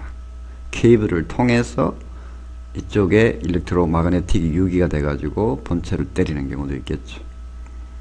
그래서 이런 경우를 일렉트로마그네틱 영향을 본다고 보시면 되고요. 또 이렇게 노출되어 있는 부위, 스위치나 도전체가 있는 제어 때문에 들어가 있는 스위치나 기타 USB나 HDMI 잭처럼 금속체가 도전체가 도출되어 있을 때도 이건 바로 때려버리겠죠, 그죠? 그러면 얘들이 위험할 수가 있는 겁니다. 그리고 이런 단순히 구멍밖에 없는데 이 바깥쪽에 때리면은 이 구멍을 통해서 2차적으로 또 그 방전이 이루어지는 이런 경우를 세컨더리 디스차지라고 하죠. 이런 경우에도 충격을 줄 수 있습니다. 그 다음에 이 기구물이 플라스틱인 경우도 실제 밑에 이런 도체가 있다면 여기에 ESD가 치지면 간접적으로 일렉트로마그네틱 영향으로 얘한테 영향을 줄 수가 있겠죠. 아무튼 이런 식으로 기구적으로 봤을 때도 이렇게 홀이 있거나, 그죠?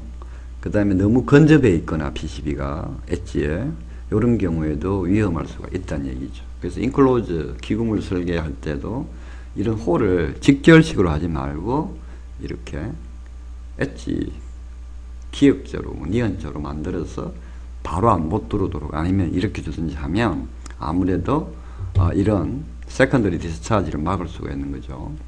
그 다음에 LED인 경우도 이렇게 도출시켜 버리면, 여기 때려버리면 도전체가 여기 있으니까 이 리드를 통해서 들어갈 수가 있는데 이를 뒤쪽으로 밀고 여기에다가 절연체, 투명 절연체를 달면 외부에서 간접으로 때려도 셔터가 혹은 이런 소자들이 보호가 될 수 있겠죠.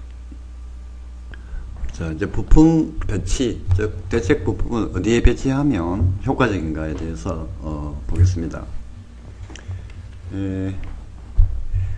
이 좌측에 보듯이 일반적으로 I/O 쪽 커넥터 외부에 ESD가 치고 들어오겠죠. 그러면 TVS를 이렇게 안쪽으로 배치를 해버리면, 물론 등가적으로 접지고 여기가 I/O 포트니까 효율적으로는 같습니다만은 여기 치는 그 ESD 펄스가 IEC 4-2인 경우는 그 1나노 그죠? 그 350메가대의 높은 주파수를 가지기 때문에 이 짧은 구간이라 하지만 여기에 그 L 값이나 기생 용량 이런 값에 의해서 바깥쪽으로 유기돼서 뭐 크로스토크가 일어날 수도 있고, 그죠? 주변의 회로에 영향을 줄 수가 있습니다. 그래서 반드시 이 이벤트가 발생하는 요 지점에 인접해서 부품을 배치를 하고, 그 큰 에너지를 또 바로 방전을 시켜야 되기 때문에 지금처럼 이런 신호 그라운드에 하는 것보다는 이런 샷이나 파워 그라운드에다가 굵고 짧게 혹은 다수의 비하를 써서 배치를 해야 효과적으로 ESD를 제거할 수 있는 겁니다. 그리고 그런 내용이 지금 보시면 이런 신호 접지를 뭐 그대로 쓰는 것보다는 샷이나 파워 그라운드, 좀 빵빵한 그라운드를 걸어놔야 큰 그 바이패스 커런트를 이렇게 방지할 수 있는 경로를 제공하는 거죠. 그래서 우리가 이 대책 부품의 선택도 굉장히 중요합니다만, 이 방전 경로에 대한 고려도, 그리고 또 배치. 그래서 보시면 뭐 결국 대책 소자라는 것은 문지기죠. 문 앞에 있어야죠, 문지기는. 그래서 이벤트가 발생하는 그 지점에 인접해서 배치하는 게 굉장히 중요합니다. 그리고 ESD나 서지 에너지 자체의 그 크기나 혹은 라이징 타임이 굉장히 짧기 때문에 그 선로 간의 인덕턴스를 줄이기 위해서 굵고 짧게 처리하는 게 중요하겠죠. 자, 그래서 대표적인 우리 ESD 대책 소자가 TVS 다이오드와 바리스타가 있는데, 또 IC 레벨에서 많이 쓰는 다이오드 두 개를 이렇게 직렬로 하는 방식도 있습니다. 그래서 이거를 스티어링 다이오드 방식이라고 하기도 합니다. 그래서 커버를 보시면 포지티브 에너지가 들어오면 얘가 턴온이 되겠죠, 그죠? 그래서 여기가 5V라면 얘가 턴온 되는 조건은 이 플러스 쪽이 5.7이, 이게 5.7이 되면 얘가 턴온이 됩니다, 그죠? 그럼으로써 포지티브는 5.7에서 잘릴 거고, 그죠? 네거티브 엣지 펄스가 들어오면 여기 다이오드에 플러스가 접지로 잡혀 있기 때문에 여기 캐소드, 즉 마이너스 측이 마이너스 0.7이 되면 얘가 턴온이 됩니다. 그래서 포지티브는 얘가 온되고 네거티브에는 얘가 턴온이 돼가지고 이쪽에다가 과도한 펄스를 못 들어가게 방지를 해주는 거죠. 그 다음에 그래서 그래프가 보시면 포지티브로는 VCC 더하기 플러스 VF 0.7 정도 되겠죠, 그죠? 그래서 이렇게 되고, 이쪽은 요게 제로니까 요 선로가 마이너스 0.7 이하가 되면 이게 턴온이 되니까 VF가 되겠죠, 그죠? 그래서 이게 구조상 보면 우리 종류 중에 유니디렉션 방식이 느낌이 되죠, 그죠? 유니디렉션 방식과 똑같은 역할을 하는 겁니다. 그 다음에 TVS는 지금 요거는 바이디렉셔널인데, 이걸 등가로 그려드리면 요런 구조가 되겠죠. 위에 하나 붙고 쭉 당겨서 다시 요런 구조가 됩니다, 그죠? 자, 그래서 여기에 포지티브가 들어가면 이렇게 내려오는 구조가 되겠습니다, 그죠? 전류가. 그러면 플러스면 얘는 순방향, 얘는 역방향이니까 다이오드의 순방향은 보통 0.67이라고 하죠. 7V죠. 예전압이 만약에 5V다. 리버스 블랙다운 볼티지가 그러면 다시 여기 플러스 마이너스 0.5가 되겠죠. 그렇다면 위로 클램핑 되는 것은 바로 5.7이 되겠습니다. 그죠? 역도 마찬가지입니다. 역인 경우도 보시면 자, 네거티브가 들어왔다. 그러면 전류가 접지해서 이쪽으로 흐르겠죠. 그때는 얘가 순방향이 되고 0.7 플러스 마이너스 그죠? 얘가 역방향이 됩니다. 그래서 얘는 마이너스 플러스 0.5V가 돼서 네거티브로도 마이너스 5.7 포지티브는 5.7 이렇게 해서 이 세이프티 에리어가 생기는 거죠. 그리고 바리스타는 뭐 내부 화합물 입자의 어떤 다수의 다이오드 병렬 구조로 의해서 포지티브 클램프, 네거티브 클램프가 생기는 겁니다. 그래서 이 TVS에서 만약에 이런 어플리케이션에서 이런 방식으로 TVS가 있는데 요걸 써버리면 플러스로는 요 제너 전압 5V라고 생각하면 위로는 5V가 되고 밑으로는 이렇게 턴온 되는 구조이기 때문에 마이너스 0.7이 되고 위로는 5가 되겠죠. 자, 이런 경우는 클램핑이 5고 이러니까 여기는 뭐 3.3 신호만 써야 되겠죠. 그죠? 자, 이런 경우가 바로 유니 디렉션의 개념이 되겠습니다. 왜 그러냐 하면 반도체 메이커에서는 요 TVS를 만들 때 항상 이렇게 붙여주는 게 아니고 이렇게 된 거를 여러 개 의뢰로 주기 때문에 조합 구조에 따라서 우리는 바이 디렉셔널 혹은 유니를 만들 수가 있는 겁니다. 자, 그래서 이 전압 전류 그래프에서 보시면 결국 이게 잘리는 에리어로 보시면 되죠. 그래서 신호가 정상적인 신호는 여기서 왔다 갔다 하겠죠. 그죠? 근데 서지가 들어왔다. 이래 되면은 여기서 날아가는 거죠. 이놈을 얘가 흡수를 해버리고 또 이렇게 돌다가 네거티브가 들어오면 이놈을 얘가 턴온 시키는 이런 구조로 의해서 우리가 ESD를 날리는 그런 형태가 되겠습니다. 자, 그 다음에 이 세 가지 타입은 앞서 설명드렸습니다만 이 스티리오잉 방식, TVS 방식, 그 다음에 바리스타가 있다. 요거는 뭐 중복 내용이니까요. 그 다음에 가장 많이 쓰는 TVS와 바리스타의 어떤 특징을 따로 또 보면은 반복 특성은 뭐 다른 게 아니고 그 몇 번 때렸을 때까지 살아남느냐인데 뭐 거의 비슷한 값을 가지네요. 근데 전력적으로 봤을 때는 바리스타가 좀 좋다고 들었었죠. 그죠? 뭐 클램핑 전압이나 에너지, 전류나 그죠? 그 다음에 클램핑 전압은 대체로 TVS가 낮고요. 바리스타가 높은 편입니다. 즉 TVS는 뭐 5, 3.3 예를 들면 뭐 12 이하 뭐 이런 식으로 여러 가지 로 전압 계열이 많고 바리스타는 좀 높은 전압이 많습니다. 속도 면에서는 뭐 사실 뭐 업체마다 만드는 메이커에서 주장을 하는 건데 어쨌든 빠르기도 하고 느리기도 한데 보편적으로 TVS가 좀 좋은 편입니다. 그 다음에 누설 전류는 바리스타가 좀 낮고 TVS가 높은데 이 값도 좀 애매하지만 어쨌든 그렇고요. 캐패시턴스는 대체로 바리스타가 높고요. TVS가 낮습니다. 이 기생 용량은 결국 그 하이스피드 데이터 라인을 쓸 수 있냐 없냐 결정하는 거기 때문에 하이스피드에서는 TVS가 적합하죠. 가격은 당연히 바리스타가 좀 싼 편이고요.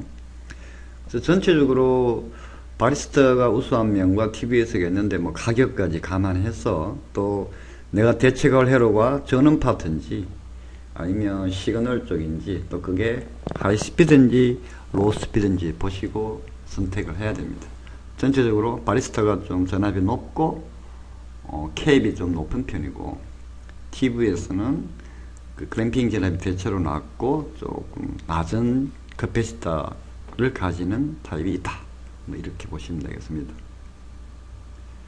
자, 그 다음에 실제 그 시뮬레이션 즉 어플리케이션을 직접 스로 해석한 결과입니다. 지금 여기는 서지를 집어넣고요. 1kV죠. 마이너스 1kV 서지를 집어넣고, 그 다음에 일반적인 다이오드를 제가 써봤습니다. 4148 많이 쓰시는 겁니다. 이게 IC라고 보고요. 그래서 5V에 걸어놓고 얘는 접지에 가서 돌려보면 얘가 이렇게 해서 위로 쭉 올랐다가 다시 내려옵니다. 이것도 마찬가지고요.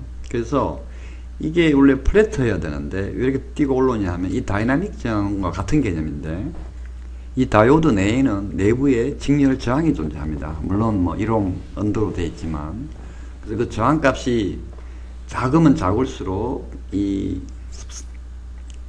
클램핑 된 전압이 플래트한 정도가 좋아집니다. 그래서 다이오드 방식으로 이렇게 스티어링 방식을 할 때는 내부에 직렬 저항이 작은 놈을 선택하는 게 맞겠죠. 물론 IC가, 대체할 이 IC가 뭐 25V까지 버틴다면 뭐 이런 싼 걸 써도 되긴 되겠습니다. 하지만 스피드 이슈가 있죠. 여기 들어오는 게 1나노세크가 들어올 수도 있기 때문에 이때 이놈이 속도가 느려버리면 얘는 이미 망가져 버리죠. 클램핑은 된다 하더라도, 그죠? 그런 면도 고려가 돼야 되겠죠.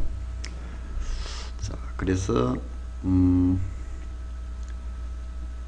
그래서 그 아까 해석과 동일한데, 여기 보시면은 직접 다이오드 등가화하면 직렬 턴온 저항과 스위치 구조가 바로 등가 구조입니다.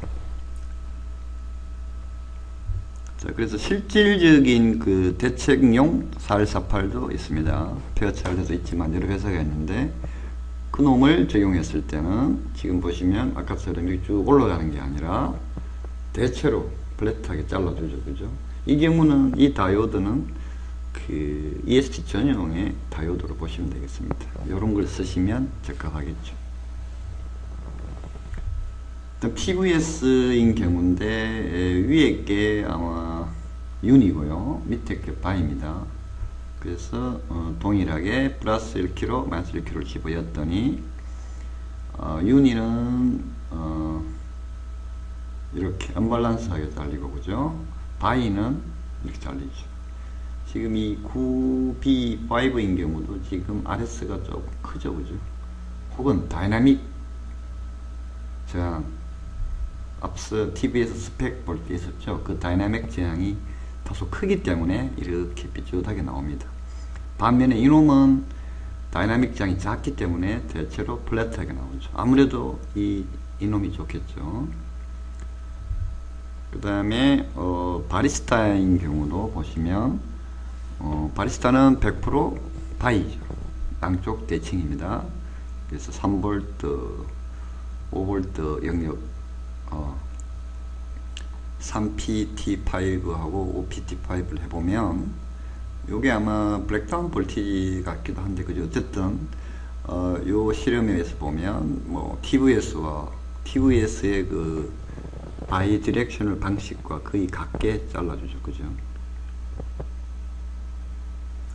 자, 그래서 직접 IEC 4-2의 그 2kV짜리 전압을 걸었을 때 이 DUT는 IC라고 보시면 되고, 거기에 우리가 이게 어디 건가요?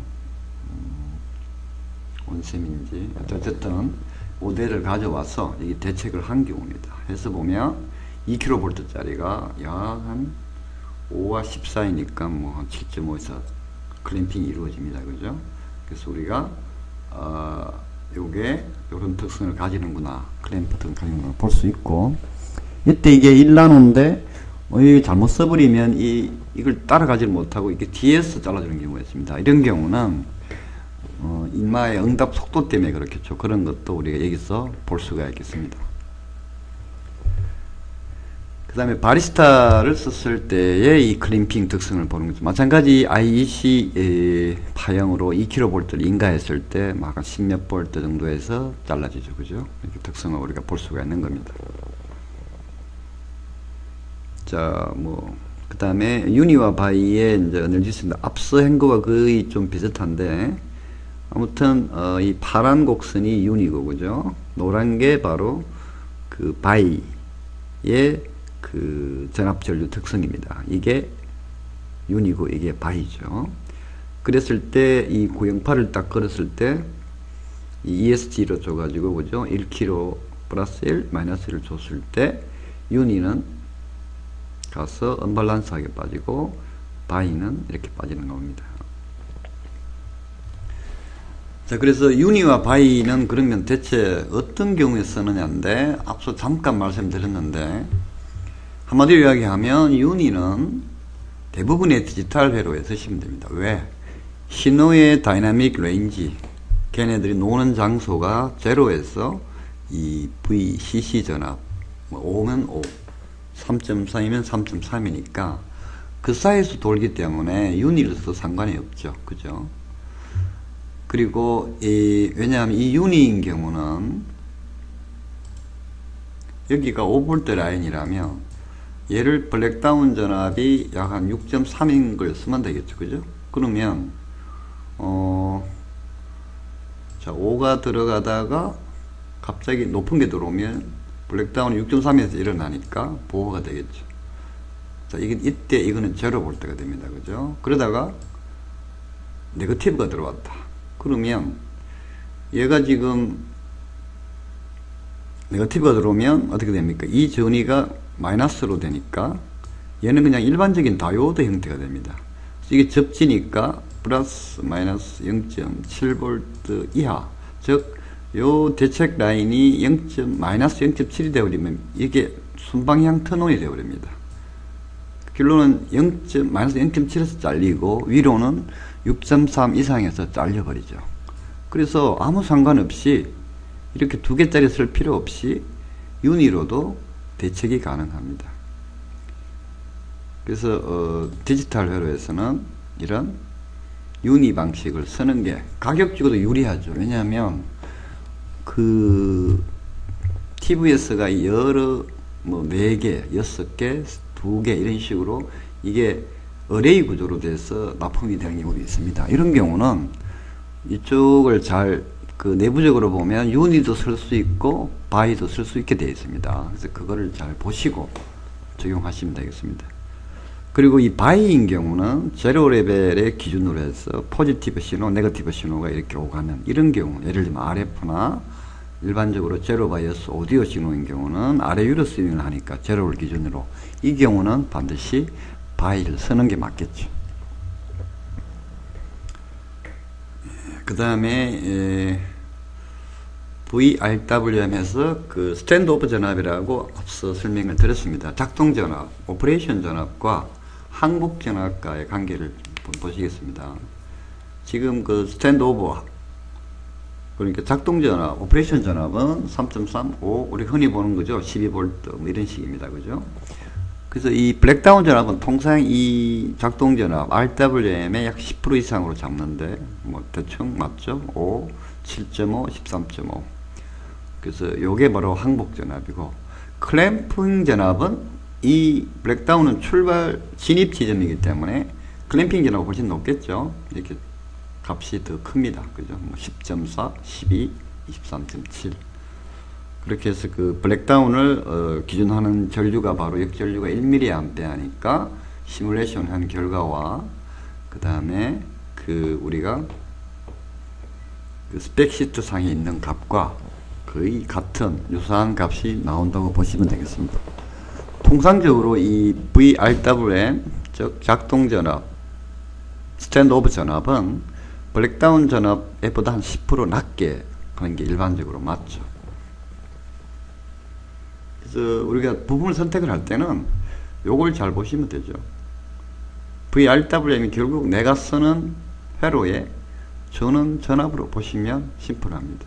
나머지 이제 그 IC에 보호할 최대 견줄 수 있는 전압을 보고 이 클램핑 전압을 자세히 보시면 되겠죠. 만약에 IC가 3.3을 쓰는데 이게 지금 맥스 클램프가 10.4니까 9V까지 견진다고 하면 10.4를 쓰면 되는데, 그죠? 뭐 그런 거를 고려하셔 가지고 우리가 선택을 하시면 되겠습니다. 그 다음에 기생 캐패시턴스, 바리스타나 TVS인 경우는 제로 바이어스, 즉 이쪽에 직류를 걸지 않고 순수 교류 신호를 걸어 가지고 요 양단은 여러분 머릿속에는 캡으로 보시면 됩니다. 캡, 커패시터라고 보시면 되고, 그래서 이 AC 신호를 집어여서 주파수 해석을 해서 앞서 말씀드렸다시피 1메가에 대한 TVS 같은 경우는 그 임피던스를 측정할 수가 있습니다. 지금 이게 임피던스 그래프인데 그 각각의 임피던스 값을 가지고 우리가 요 식, 커패시턴스의 임피던스 식을 이용하며 C 값은 요 GC 값, 즉 요 측정된 임피던스 값을 2파이FC로 해서 1로 나누면 이렇게 계산 값으로 나오죠. 이 값들은 실제 스펙 값과 거의 유사하다고 볼 수 있겠습니다. 자, 그리고 앞서 거와 비슷한데요. 자, 같은 TVS인데 65 피코페르타입하고 0.4, 즉 하이스피드용하고 비교해서 보시면 지금 여기에 100메가를 걸었습니다. 둘 다 동일하게. 근데 지금은 작동되는 영역이 아니죠. 즉 ESD를 집어연 게 아니고 정상 신호를 집어연 건데 두 회로다. 이 좌측 회로는 이 그린 파형인데 보시면 이 캡이 커가지고 이 신호가 이렇게 적분 현상이 생겨버립니다. 이거는 신호 자체, 즉 SI라고 하죠. 신호 품질이 문제가 되어버렸죠. 쓸 수가 없는 겁니다. 이런 100메가 이상 신호 이거 썼다가는 데이터 자체가 아예 망개져 버리기 때문에 쓸 수가 없고, 그럴 때는 이렇게 아주 작은 용량을 가지는 놈을 쓰면 이렇게 전혀 문제없이 신호가 나오는 거죠. 그래서 1기가를 집어넣으면 이건 아예 뭐 지금 보십시오. 그죠? 신호가 아예 가지 못하고 0.4피코인 경우 1기가 신호를 넣어도 크게 문제없이 정상적인 신호가 뜨는 겁니다. 하이스피드 라인에는 일반적으로 한 1피코 이하의 그 소자를 쓰는 게 맞습니다. 그리고 이 실무적으로 늘 이렇게 시뮬레이션 할 수가 없기 때문에 실무적으로는 대책 소자를 쓰지 않았을 때, 그리고 또 달았을 때를 I 패턴은 뭐죠? 고속 신호를 시간과 전압축으로 동시에 볼 수 있는 거죠. 그래서 이 눈이 크면 클수록 좋은데 그 TVS가 없을 때의 I 패턴과 또 달았을 때, 달면 이제 캡이 등가적으로 센트 타입이 되겠죠. 그때 파형을 비교해서 이 신호의 차이가 없어야지 문제가 없는 겁니다. 자칫 잘못하면 회로가 오동작 해버리죠. 그러니까 ESD 때문에 오동작 하는 게 아니라 대책 소자의 캡 때문에 신호를 잡아먹어 버렸죠. 그죠? 그 점을 유의하시면 되겠습니다. 자, 지금 이거는 직류 라인에 만약에 지금 12V 직류인데 그 스탠드 오브, 즉 정상 동작 전압이 5V 타입이 12V 타입인데 5V 타입의 10% 이상이 6.2니까 블랙다운이 6.2 타입하고 블랙다운 13.5 타입에 똑같은 전원을 걸어보면 지금 이 6.2 블랙다운이 일어나니까 12를 걸었으니까 대단히 많은 전류, 지금 한 4만배가 걸려버립니다. 거의 숏도 같죠. 뭐 동시에 얘는 파괴돼 버리겠죠. 어쨌든 계속 지속적으로 전류가 들어가니까. 그래서 12V 직류 전원인 경우는 이 RWM, 즉 스탠드 오버 전압이 12V인 걸 쓰는 게 맞죠. 물론 뭐 여기 RWM 15V 써도 상관없겠죠. 자, 아무튼 이런 식으로 이 스탠드 오버 전압과 블랙다운 전압을 보시면서 이 대체갈 회로의 직류 값을 우리가 같이 살펴보면서 소자를 선정을 해야 되겠습니다. 자, ESD 기본 과정을 뭐 이 정도 하고요. 향후에 좀 더 자료가 더 모집되고 또 저도 내공이 좀 쌓이면 또 어드밴스드한 버전은 또 다음 기회에 한번 릴리즈 하고요. 저희 주 업무들은 보면 뭐 이런 회로 하드웨어 쪽에 스파이스 기반으로 여러 가지 회로를 그 시뮬레이션 해서 마치 실무와 거의 근접한 그런 사전 해석 뭐 이런 쪽의 업무가 주된 거고요. 또 그런 걸 기반으로 이런 아날로그 회로나 또 OPMP 설계, 그 다음에 뭐 노이즈 설계, SIPI, EMI, 그 다음에 특히 요즘 이슈가 되는 파워 쪽, 그 다음에 뭐 이런 강의가 위주고요. 주로 대기업 위주로 저희들이 움직였고, 최근에 그런 그 아주 그 나름 저희들이 지금까지 축적한 한 십몇 년 됐죠. 그런 축적된 자료를 우리가 혜택을 좀 받지 못하는 지방이나 중소기업을 우리가 좀 뭔가 기여를 해야 되겠다. 그래서 이런 그 동강도 만들고 자료도 어떤 형식을 거쳐서 릴리즈를 하고 해서 이 그 하드웨어 기반의 어떤 그 교육이나 컨텐츠들이 상당히 부족합니다. 뭐 우리나라뿐만이 아니고 해외도 마찬가지죠.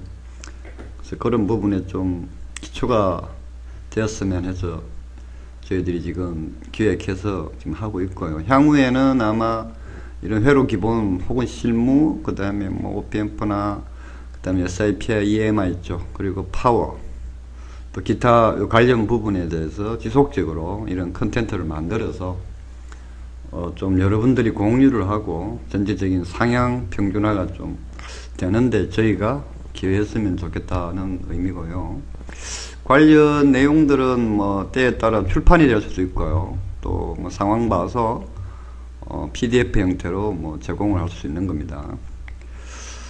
그리고 뭐 컨설팅으로 저희들이 하는 게 주로 이 스파이스를 기본으로 해서 어떤 거 신뢰성 해석이랄지 뭐 ESG 해석, 그 다음에 뭐 기타 각종 그 회로 검증하는 부분에 대해서는 저희가 나름 꽤나 오랜 그 업력이 있기 때문에 그런 컨설팅도 저희들이 하고 있습니다. 기타 뭐 출판물 작업도 계속 진행 중이고요. 그 다음 저희 사이트는 kiet.co.kr이고요. 저희 개인적으로 또 운영하고 있는 analog랩.com에 가시면 뭐 또 나름 또 이 스파이스 관련되는 여러가지 모델이랄지 또 관련 자료도 있습니다. 그리고 커뮤니티 운영을 위해서 그래서 얼마 전에 개소한 그 카페가 있습니다. 다음 카페인데 여기에도 있고요. 저희들이 봐서 이번 자료 같은 경우도 뭐 카페든 어디든 일단 그 PDF가 필요하신 분이 있으면 또 제공을 받으셔야 되니까 그 오픈을 지금 준비를 하고 있습니다. 아무쪼록 저희가 이렇게 만들어서 제공한 내용들이 여러 회사에 좀 직간접적으로 도움이 됐으면 하는 게 저희 생각입니다. 그 앞으로도 이 내용 보시고 또 뭐 모자란 거 있으시면 또 혹은 제가 오류가 있거나 이럴 수도 있습니다. 저분들 뭐 전문가는 아닙니다. 단지 스파이스 기반의 다양한 그런 경력을 이용을 해서 여러 자료를 모아서 가급적 툴을 가지고 미리 검증을 해봄으로써 어떤 그 설계 오류나 혹은 페일을 미리 방지하는 쪽에 제가 타깃이 되어 있기 때문에 저도 제대로 이해 못하고 뭐 설명드리는 것도 있을 건데 여하튼 많이 보시고 또 지적도 해주시면 저희가 또 반영을 해서 지속적으로 업그레이드를 하겠습니다. 감사합니다.